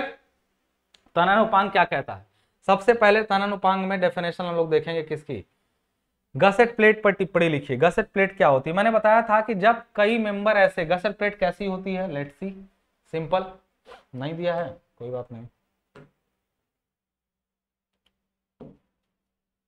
गसेट प्लेट आती जैसे कई मेंबर ऐसे आए एक ही जगह पर आके मिल रहे हैं, एक मेंबर इधर से आया, ये भी यहीं आके मिल रहा है, एक मेंबर यहाँ से आया, वो भी यहीं आके मिल रहा है, सबको आपस में कैसे जोड़ेंगे? तो एक प्लेट होती है, एक प्लेट होती है ऐसे, जो सबको आपस में क्या करती है, इस तरह से जोड़ती है कि इन सभी बलों की क्रिया रेखाएं एक ही बिंदु पर जाके मिले। तो ये एक कनेक्टिंग प्लेट है। गसेट प्लेट क्या होती है? एक कनेक्टिंग प्लेट होती है, गसेट प्लेट। गसेट प्लेट क्या होती है? एक कनेक्टिंग प्लेट होती है। मेंबर आपस में डायरेक्टली आके नहीं जुड़ते हैं, बल्कि वो गसेट प्लेट पर जोड़े जाते हैं और उनके बलों की क्रिया रेखाएं किसी बिंदु पर, किसी एक बिंदु पर आकर मिलती हैं। छत कैंचियों में छत विभिन्न बिंदुओं पर कई उपांकों को जोड़ना पड़ता है। इनको जोड़ने के लिए एक प्लेट जोड़ पर लगानी पड़ती है, जिसे गसेट प्लेट कहते हैं। सभी उपांग इसी गसेट प्लेट से रिवेटों द्वारा अथवा वेल्ड द्वारा जुड़े रहते हैं। गसेट प्लेट से उपांकों को जोड़ते समय यह ध्यान रखना आवश्यक होता है कि सभी उपांगों के अक्ष एक ही बिंदु से गुजरे, या गसेट प्लेट से जोड़ने पर संभव है। जो बोला हूं वो पूरी बात है। क्लियर है पूरी बात यहाँ पे? अब आगे क्या हम लोग को करना है यहाँ पे? अगला वाला टैकिंग रिवेट क्या होता है ये समझना है। टैकिंग रिवेट यानी टैकिंग रिवेट क्या होता है? मैंने बताया था कि जब कभी मान लीजिए कि एक गसेट प्लेट है यहाँ पे, एक गसेट प्लेट मान लीजिए यहाँ पे ऐसे, ठीक है, इस पर आपने एक एंगल सेक्शन को जोड़ा। एंगल सेक्शन कैसे जोड़ा आपने? आपने एक एंगल सेक्शन ऐसे जोड़ा इस पर,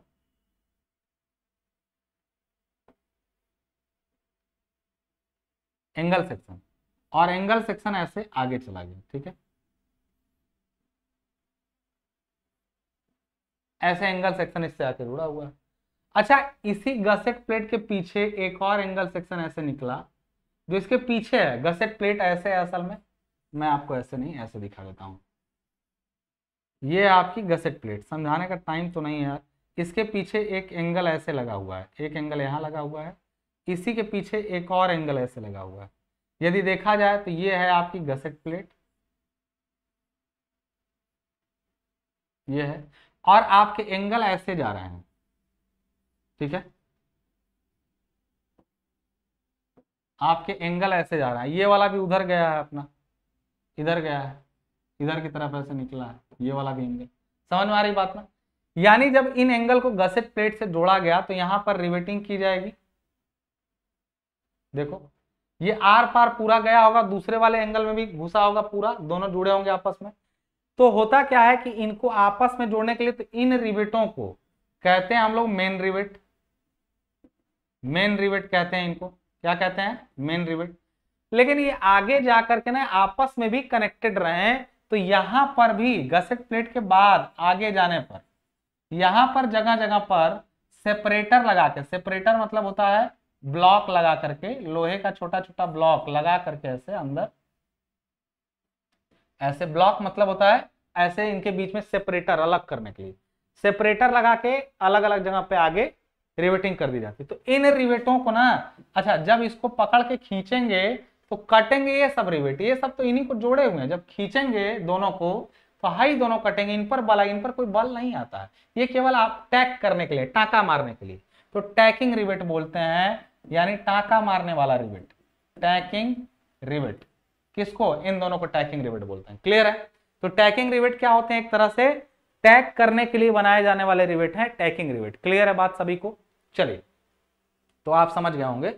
तो मैं यहाँ पे देखिए, यहाँ पे इनके बारे में कुछ बातें हैं। सॉलिड सेपरेटर पीस, वो सॉलिड सेपरेटर पीस होता है जिसको मैंने बताया। तो रिवेटों के बारे में यहाँ जो बताया गया है कि टैकिंग रिवेट होता है ना, संपीड़न उपांगों में रिवेटों की दूरी किसी पिच पर 600 mm से अधिक नहीं होनी चाहिए। यानी एक रिवेट टैकिंग यहाँ लगा तो दूसरा 600 mm से ज्यादा दूर ना हो, उससे पहले एक और लग जाए। ये सब बातें उसके बारे में बताई गई हैं। अब तनन स्प्लाइस क्या है?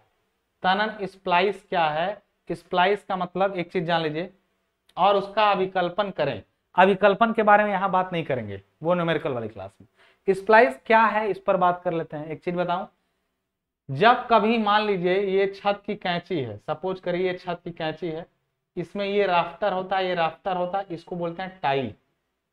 तो जब भी कोई तनन अवयव, टेंशन मेंबर ऐसे हो, कोई भी टेंशन मेंबर ऐसे हो, और ये मान लीजिए 12 मीटर की जरूरत है यहाँ पे लगाने के लिए, और हमारे पास 12 मीटर का इकट्ठा इतना बड़ा न हो लगाने के लिए, तो हमारे पास मान लीजिए एक 6 मीटर का है, दूसरा कितना है 7 मीटर है। हम करेंगे क्या, एक लाएंगे इधर से, दूसरा लाएंगे यहीं पे, और दोनों को आपस में क्या कर देंगे, जोड़ देंगे। यानी एक इधर से आया, एक नीचे से आया, और दोनों आपस में यहीं पर क्या कर दिए गए, जोड़ दिए गए। तो जब तनन मेंबर को आपस में जोड़ा जाता है तो उसको बोलते हैं हम लोग टेंशन स्प्लाइस। तो यहाँ पे क्या लिखा है, तनन स्प्लाइस अथवा संबंध पट्टिका तनन उपांग के बट जोड़ना। लेकिन ये एक दूसरे पर ऐसे ऐसे नहीं जोड़े जाते हैं लैप में, हमेशा आमने सामने ले आ करके और ऊपर कवर प्लेट लगा के जोड़े जाएंगे। तो 6 और 7 वाले को आमने सामने तो 13 हो गया, 12 ही चाहिए, तो 7 वाले को काट दीजिए थोड़ा सा 1 फीट, 6 को मिला लिए और उसको बीच में क्या किए, बट ज्वाइंट लगा करके कर दिए। तो ये हुआ आपका क्या, टाई, तो इसको बोलते हैं, ठीक है ना।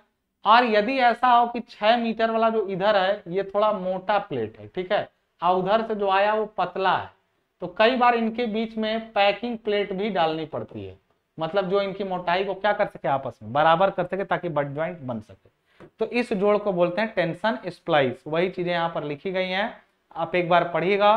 टेंशन स्प्लाइस में ऊपर लगी होती है कवर प्लेट, और कवर प्लेट के साथ जैसे एक इधर से आया, एक कम मोटाई का आया, तो यहाँ पे एक कम मोटाई का आया, यहाँ पे इसको बराबर करने के लिए एक लगेगा क्या, पैकिंग प्लेट। अब इसके ऊपर लगेगी क्या, कवर प्लेट, इधर भी कवर प्लेट, इधर भी, यहाँ पर लगेंगे रिवेट्स। ये हो गई पैकिंग प्लेट, पैकिंग प्लेट। और पैकिंग प्लेट को इस प्लेट से जोड़ने के लिए एक अलग से रिवेट लगता है जिसको बोलते हैं टैकिंग रिवेट, वही टैग करने के लिए। फंक्शनल रिवेट तो ये हैं जो काम करते हैं, लेकिन एक टैकिंग रिवेट लगता है जो पैकिंग को इससे जोड़ता है। जब इसको खींचेंगे तो इस पर कोई जोर नहीं आता है, जोर केवल इस रिवेट पर आएगा, ठीक है। तो ये टेंशन स्प्लाइस के बारे में, पैकिंग प्लेट हुआ, कवर प्लेट हुआ, मेन प्लेटों में मोटाई में अंतर हो तब ऐसा करना पड़ता है। तो ये हुआ आपका क्या, टेंशन मेंबर के बारे में। टेंशन मेंबर में एक चीज और आती है, लग एंगल। लग एंगल क्या होता है उसको भी समझ लीजिए आप। जब कभी ऐसा हो, जैसे आपने बोला ना कि वहां से 12 मीटर की जरूरत थी, अवेलेबल नहीं था, कई बार ऐसा भी होता है कि ना कि कई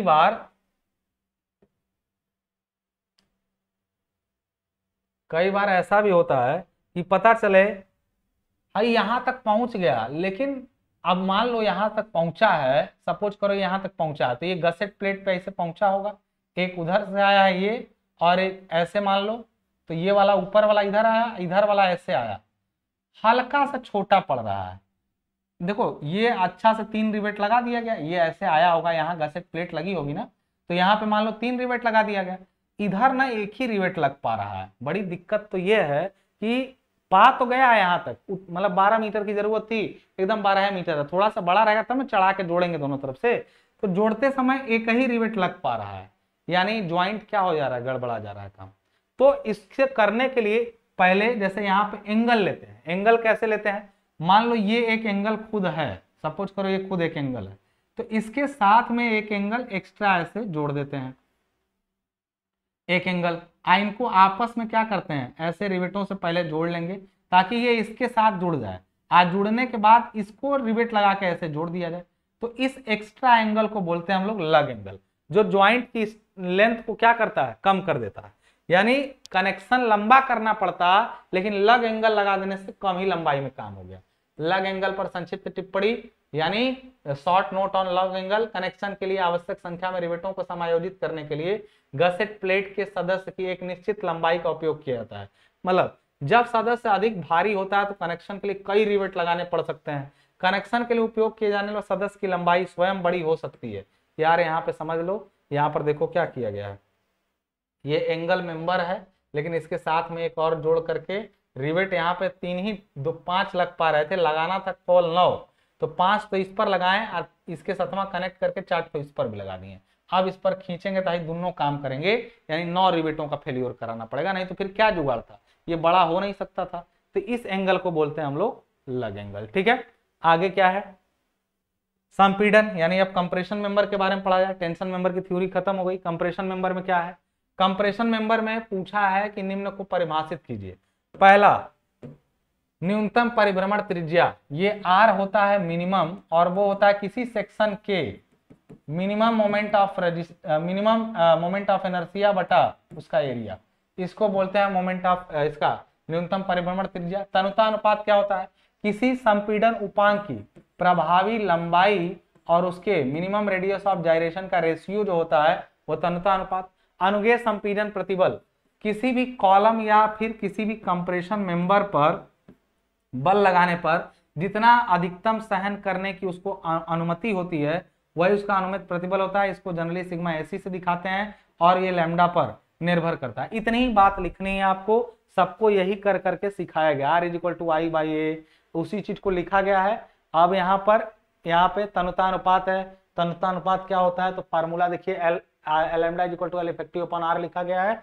उसके बाद आपको अब परमिसिबल स्ट्रेस क्या होता है मैंने बता दिया आपको। मेन क्वेश्चन इससे जो बनता है संपीड़न वाले से, वो बनता है आपका जालक पद्धति यानी लेसिंग सिस्टम के प्रकार। देखो लेसिंग सिस्टम के प्रकार चित्र द्वारा समझाइए। लेसिंग सिस्टम क्या होता है, दो मेंबर हैं, दोनों पर कंप्रेशन एक साथ आ रहा है तो दोनों को आपस में जोड़ दिया गया, तो ये सिंगल लेसिंग हो गया। और जब इधर से जोड़ते हुए चल रहे हैं लेकिन इधर से भी जोड़ते हुए चले तो यहाँ ट्रायंगल की जगह पर ऐसे पूरा डायमंड बनने लगेगा, तो इसको बोलते हैं हम लोग क्या, ट्रायंगल की जगह डायमंड बनता है तो इसको बोलते हैं डबल लेसिंग, इसको बोलते हैं सिंगल लेसिंग। आप टाइप को यहाँ पे समझ सकते हैं। खंडों के घटकों को प्रभावी रूप से बांधने के लिए की जाने वाली व्यवस्था को जालक पद्धति कहते हैं। इस पद्धति में स्तंभ के घटकों को जालक छड़ों द्वारा एक दूसरे के साथ बांधा जाता है। जालक पद्धति लेसिंग सिस्टम दो टाइप का होगा, कैसा, single lacing, double lacing. Diagram से स्पष्ट है, लेकिन इसकी विशेषताएं ये भी इंपॉर्टेंट है। विशेषताएं मैंने पूरी बताई हुई है आपको कि जालक पद्धति की क्या विशेषताएं हैं। एक बार रीडिंग लगाना पड़ेगा दोस्त जालक पद्धति के अंदर कि क्या क्या विशेषताएं हैं। इसका RxX जो होता है RYY से कम होना चाहिए। संपीड़न पूर्ण जालक व्यवस्था एक समान रखी जानी चाहिए। जालक व्यवस्था इकाई और दोहरी दोनों में। लेसिंग बार को इस प्रकार लगाया जाता है कि जो थीटा है वो 40 डिग्री से कम और 70 डिग्री से अधिक ना हो। थीटा क्या है, थीटा क्या है देख लो, यही थीटा है ना, यहाँ दिखाया गया डायग्राम में। थीटा क्या है, थीटा यहाँ क्या है, 40 से 70 डिग्री के बीच में ही लिया जाएगा। ये थीटा 40 से 70 डिग्री के बीच ही लिया जाएगा। ये जो एंगल बना रहा है ये सब बताया गया है इसमें उसकी विशेषताओं में। उसके बाद बोला गया है कि जालक छड़ों का अंतराल इस प्रकार रखा जाता है कि AB के लिए घटक का तन्यतानुपात पूरे खंड के अधिकतम तन्यतानुपात का, ये सब आप इस समझने का समय नहीं, याद कर लीजिए इसको। जालक छड़ों में अभिकल्पन हेतु अपरूपण बल, यानी जब फोर्स आता है कॉलम पर तो उसका 2.5% आता है किस पर, शियर फोर्स के रूप में। जब कॉलम पर लोड लगेगा कंप्रेशन मेंबर पे तो छड़ों पे आएगा शियर और वो कुल बल का 2.5% लिया जाता है। ठीक है, क्लियर है। अब बात करते हैं किसको, इसी तरह से बैटन पद्धति है। जालक तो ऐसे होता है कि एक मेंबर दूसरा मेंबर तिरछा तिरछा जोड़ते चले गए, जालक हो गया, जाल बन गया। बैटन में होता है कि एक मेंबर दूसरा मेंबर उनको पट्टियों से जोड़ा जाता है, ऐसी पट्टियां जुड़ी रहती हैं पूरी ऐसे। बस सारी विशेषता लगभग इसकी वही होती है जैसी जालक की होती है। एक बार इसको भी आपको रीडिंग लगानी पड़ेगी, सारी बातें लगभग वही होंगी। जो बस इतना जान लीजिएगा, इसकी प्रभावी लंबाई सामान्य की तुलना में 10% अधिक ली जाती है। ठीक है ना। तो ये हुआ आपका कैसा, देखिए इस पर भी 2.5% लिया जाता है। तो दोनों का एक ही का विशेषता याद कर लेना, दोनों में काम आ जाएगा। एक ही की विशेषता याद कर लेना, दोनों में काम आ जाएगा। प्रत्येक बैटन की प्रभावी सब पूरा है, पढ़ना इसको रीडिंग लगाने की जरूरत है, इसको समझने वाली बहुत बात है। अब बात करते हैं ट्रसेस की। ट्रसेस में क्या है भाई, ट्रसेस में क्या बात है, विभिन्न प्रकार की छत कैंचियों को समझाइए और संबंधी विभिन्न पदों को समझाइए। देखिए प्रकार तो कैंचुओं के बहुत हैं, उसका डायग्राम रट के जाना, जितने नाम याद आए लिख पाए लिखो, नहीं लिखो मत लिखो। जैसे ऐसे किंग पोस्ट है, क्वीन पोस्ट, तमाम तरह की कैंचियां हैं। किताब से एक बार बस उसका डायग्राम देख लो, जितना याद आए उतना लिखना। वैसे ये क्वेश्चन पूछा जाएगा तो गड़बड़ ही होता है, लेकिन छत कैंचियों से संबंधित विभिन्न पद जो है ना वो तुमको जानना जरूरी है। देखो उसमें क्या क्या है, स्पैन क्या होता है, उठान क्या होता है, पिच क्या होता है, ढाल क्या होती है, ये सारी चीजें अब मैं आपको दिखाता हूं डायरेक्ट। यहाँ नाम ले रहा हूं लेकिन मैं सीधे आपको डायग्राम में दिखाऊंगा पूरा। ठीक है। उसके बाद मुख मेन टाई क्या होता है, निचली कॉर्ड क्या होती है, ऊपरी कॉर्ड क्या होती है, ये सब चीजों को समझना है। तो इसके बाद रिज लाइन क्या होती है, पैनल पॉइंट क्या होता है, मेन राफ्टर क्या होता है, पैक्स क्या होता है, पैनल डिस्टेंस, सबको एक साथ देखते हैं। क्या करना है, ये डायग्राम है आपके सामने, चलिए भैया एक साथ देख लेते हैं। आप देख रहे हैं ये एक घर टाइप का बना हुआ है, उसमें एक ट्रस यहाँ पे है, दूसरी ट्रस यहाँ पे है। तो एक चीज मैं बता दूं, जब ट्रस ऐसे ऊपर उठती है, ध्यान समझो, अब यहाँ डायग्राम देखो, यहाँ पे ट्रस उठी, इसको बोलते हैं रिज लाइन। ऐसे सभी ट्रस, एक ट्रस दूसरी ट्रस, इनको मिलाने वाली ये रेखा है ना, इसको बोलते हैं रिज रेखा। ठीक है, किसका यहाँ से जो उठान है उसको बोला जाता है राइज यानी उठान। एक चीज जान लीजिएगा, इस राइज बटा स्पैन बाई 2, स्पैन के आधा, rise by span by 2, rise by ये हाफ स्पैन, मान लीजिए ये l/2 है, तो राइज बाई l/2 को हम लोग कहते हैं pitch, sorry rise by span को बोलते हैं हम लोग पिच, बात समझ रहे ना। और rise by half of span को बोलते हैं स्लोप, स्लोप तो आई थीटा हुआ, लेकिन राइज बाई स्पैन को बोलते हैं हम लोग पिच, और rise by half of span को बोलते हैं थीटा। इसी तरीके से यदि हम लोग बात करें कि ये इस लाइन को तो रिज लाइन बोलते हैं, इसके अलावा इसको बोलते हैं प्रिंसिपल राफ्टर, दोनों को, ये होती है मेन टाई, और इसके अलावा एक ट्रस से दूसरे ट्रस के बीच की दूरी को क्या बोलते हैं, पैनल, बात समझ रही ना। और एक चीज और, पैनल नहीं बोलते हैं बल्कि इनके बीच को दूरी को बोलते हैं डिस्टेंस, यानी ट्रस के बीच का डिस्टेंस कहते हैं। अब एक चीज और जान लीजिएगा कि जब एक ट्रस ऐसे है, सपोज करो एक ट्रस यहाँ है, दूसरी यहाँ होगी, इसी तरह से इनका शीर्ष कनेक्ट होगा आपस में, तब ना छत बनेगी। तो ये जो कनेक्ट हुआ है ना, उसमें इनको आपस में बांधने के लिए किनारे किनारे पे यहाँ पे ऐसे ऐसे दिखाई देंगी आपको, यहाँ पर दिखाई देंगी पर्लिन्स, यहाँ पर क्या दिखाई देंगी, पर्लिन्स दिखाई देंगी। ये पर्लिन्स आपस में कनेक्ट करती है, तो ये पर्लिन, तो ये हुआ आपका पर्लिन ऐसे जा रहा है। और पर्लिन में देखिए उठान क्या है, रिज लाइन क्या होती है, पर्लिन क्या हुआ, पैनल हुआ। देखिए यहाँ पे एक, यहाँ पे ऐसे ट्रस के बीच में इस टाइप से लगा हुआ है ना, तो पर्लिन को कनेक्ट करता है, तो इसको बोलते हैं हम लोग पैनल। पैनल मतलब एक पर्लिन से दूसरे पर्लिन के बीच का जो ब्लॉक बनता है उसको पैनल बोलते हैं। उसके बाद आपका बात करें यदि हम लोग, इसमें ब्रेसिंग वगैरह भी होती है, जिसका नाम लिखा नहीं, तो ब्रेसिंग का मतलब कई बार इनको ऐसे छड़े लगा करके बांधा जाता है, तो उनको ब्रेसिंग बोलते हैं। ऊपर से जाल, इनके ऊपर छत का आवरण दिया जाता है एस्बेस्टस सीट वगैरह लगा करके। तो ये छत के सब नाम और उनके प्रकार हैं, एक बार देख लेंगे, डायग्राम बना के आएंगे, मस्त क्लियर हो जाएगा। ठीक है, आप सीधा डायग्राम बनाइएगा, टेढ़ा वाला नहीं। अब बात करते हैं स्तंभ आधार की। स्तंभ आधार मतलब क्या होता है, देखिए दो टाइप के स्तंभ आधार होते हैं। पहले क्वेश्चन पूछा गया है कि स्तंभ आधार कितने प्रकार के होते हैं। एक होता है स्लैब बेस, दूसरा होता है गसेटेड बेस।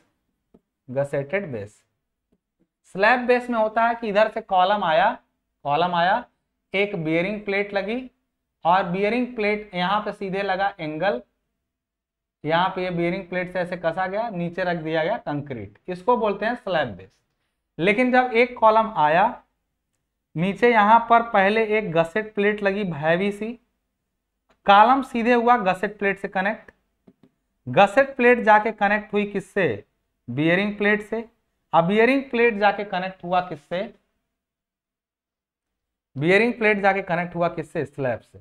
यानी यहाँ कॉलम किससे कनेक्ट हो रहा है, गसेट प्लेट से, और यहाँ कॉलम डायरेक्टली जाके बियरिंग प्लेट से होता हुआ स्लैब पर।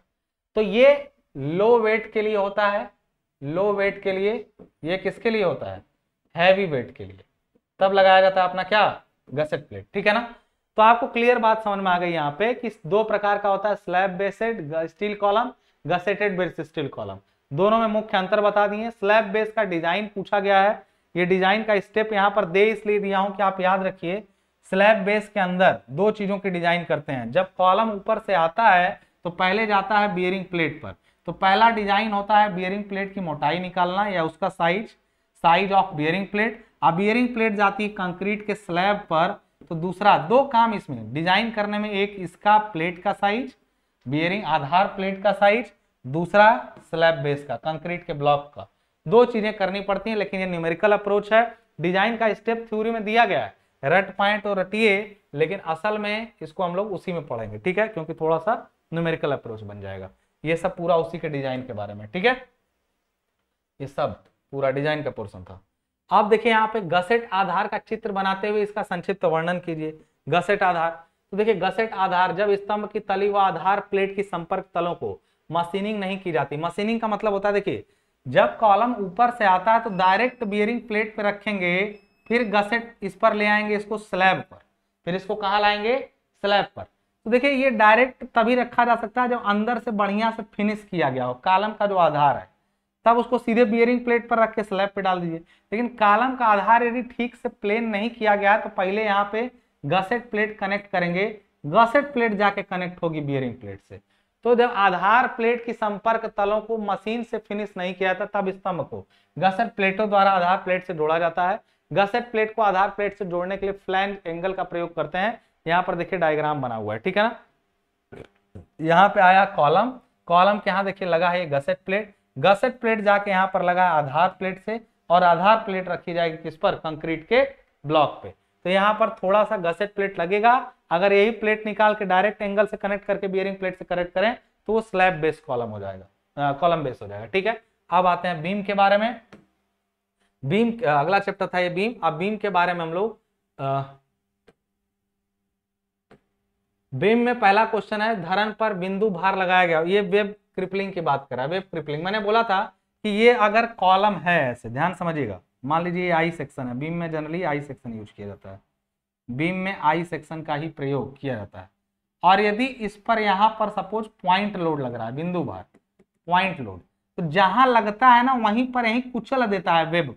वेब मतलब ये जो इसका वेब आगे गया ना, जहां लगता है वहीं कुचलता है, अगल बगल नहीं, वहीं कुचल देगा। तो वहीं कुचलने को कहते हैं वेब क्रिपलिंग। और जबकि इसको पूरा है जो वेब है ना, इसको पूरा ऐसे मोड़ दे, लेटरली का मतलब ऐसे पूरा एक जैसे ऐसे सीधा था, ये पूरा वेब ही ऐसे मुड़ जाए, मतलब हमारा आई सेक्शन कैसा हो जाए, ऐसा हो जाए,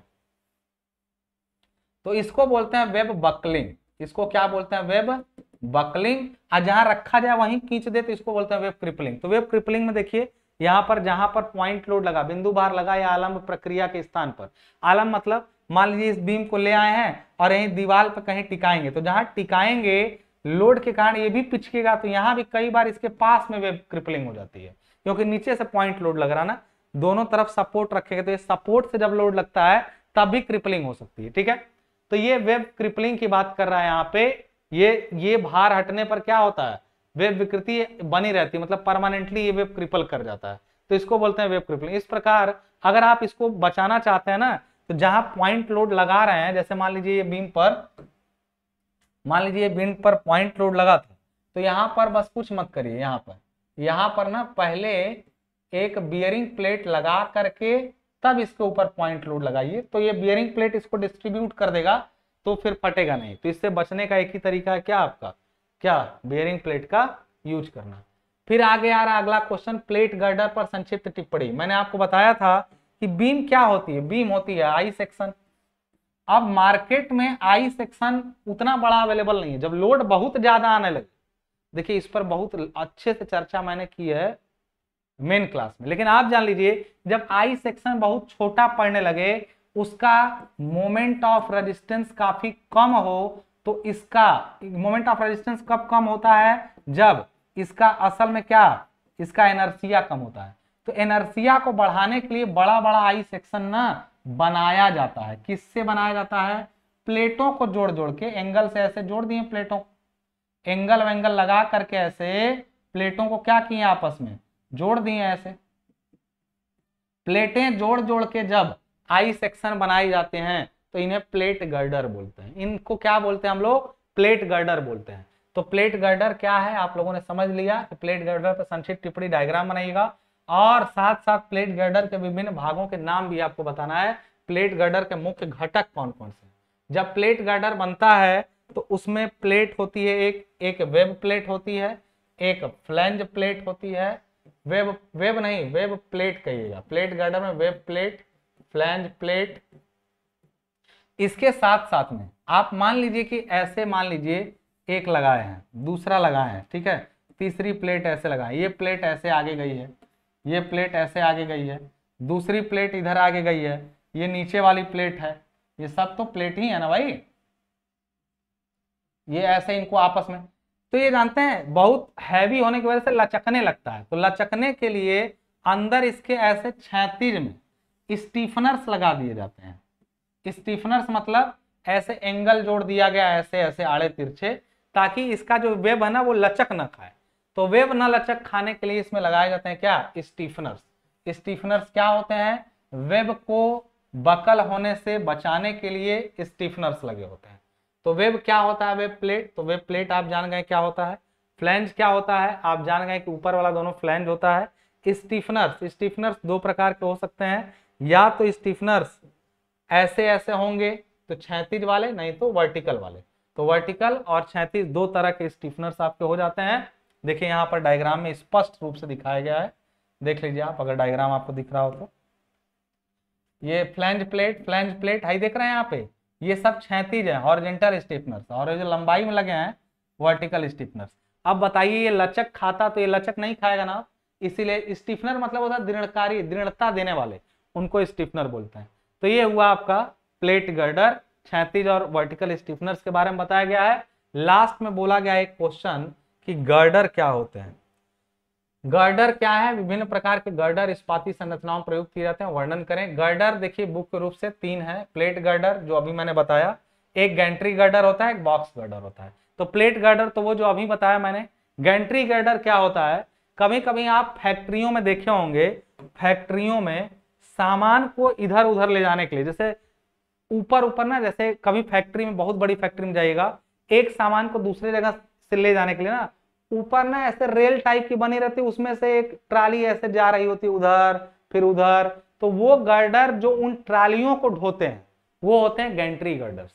गैंट्री गर्डर फैक्ट्रियों में हैवी सामान को इधर से उधर करने के लिए बनाए जाते हैं। इनके ऊपर ट्रॉली रन करती है सामान को लेकर के, ये मशीन टाइप से होता है। तो देखिए यहाँ पे ये गर्डर बनाए गए हैं, क्रॉसेड बनाया गया है, ये क्रेन है। क्रेन देखिए यहाँ से सामान को लेके एक जगह से दूसरे जगह तक मूव कर सकती है। ये प्रयोगशाला, इसमें कार्यशालाओं में यानी वर्कशॉप में प्रयोग किए जाते हैं। इनके बारे में देखिए, कार्यशालाओं में तैयार किए जाने उत्पाद काफी भारी होते हैं।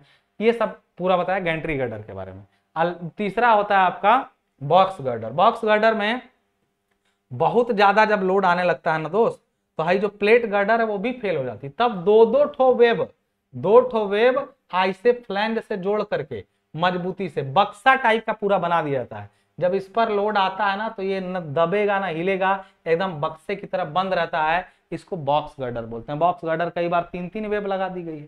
तो एक बार पढ़ के रीडिंग लगा लेंगे, पूरा यहाँ तक का हम लोग का रिवीजन होता है कंप्लीट।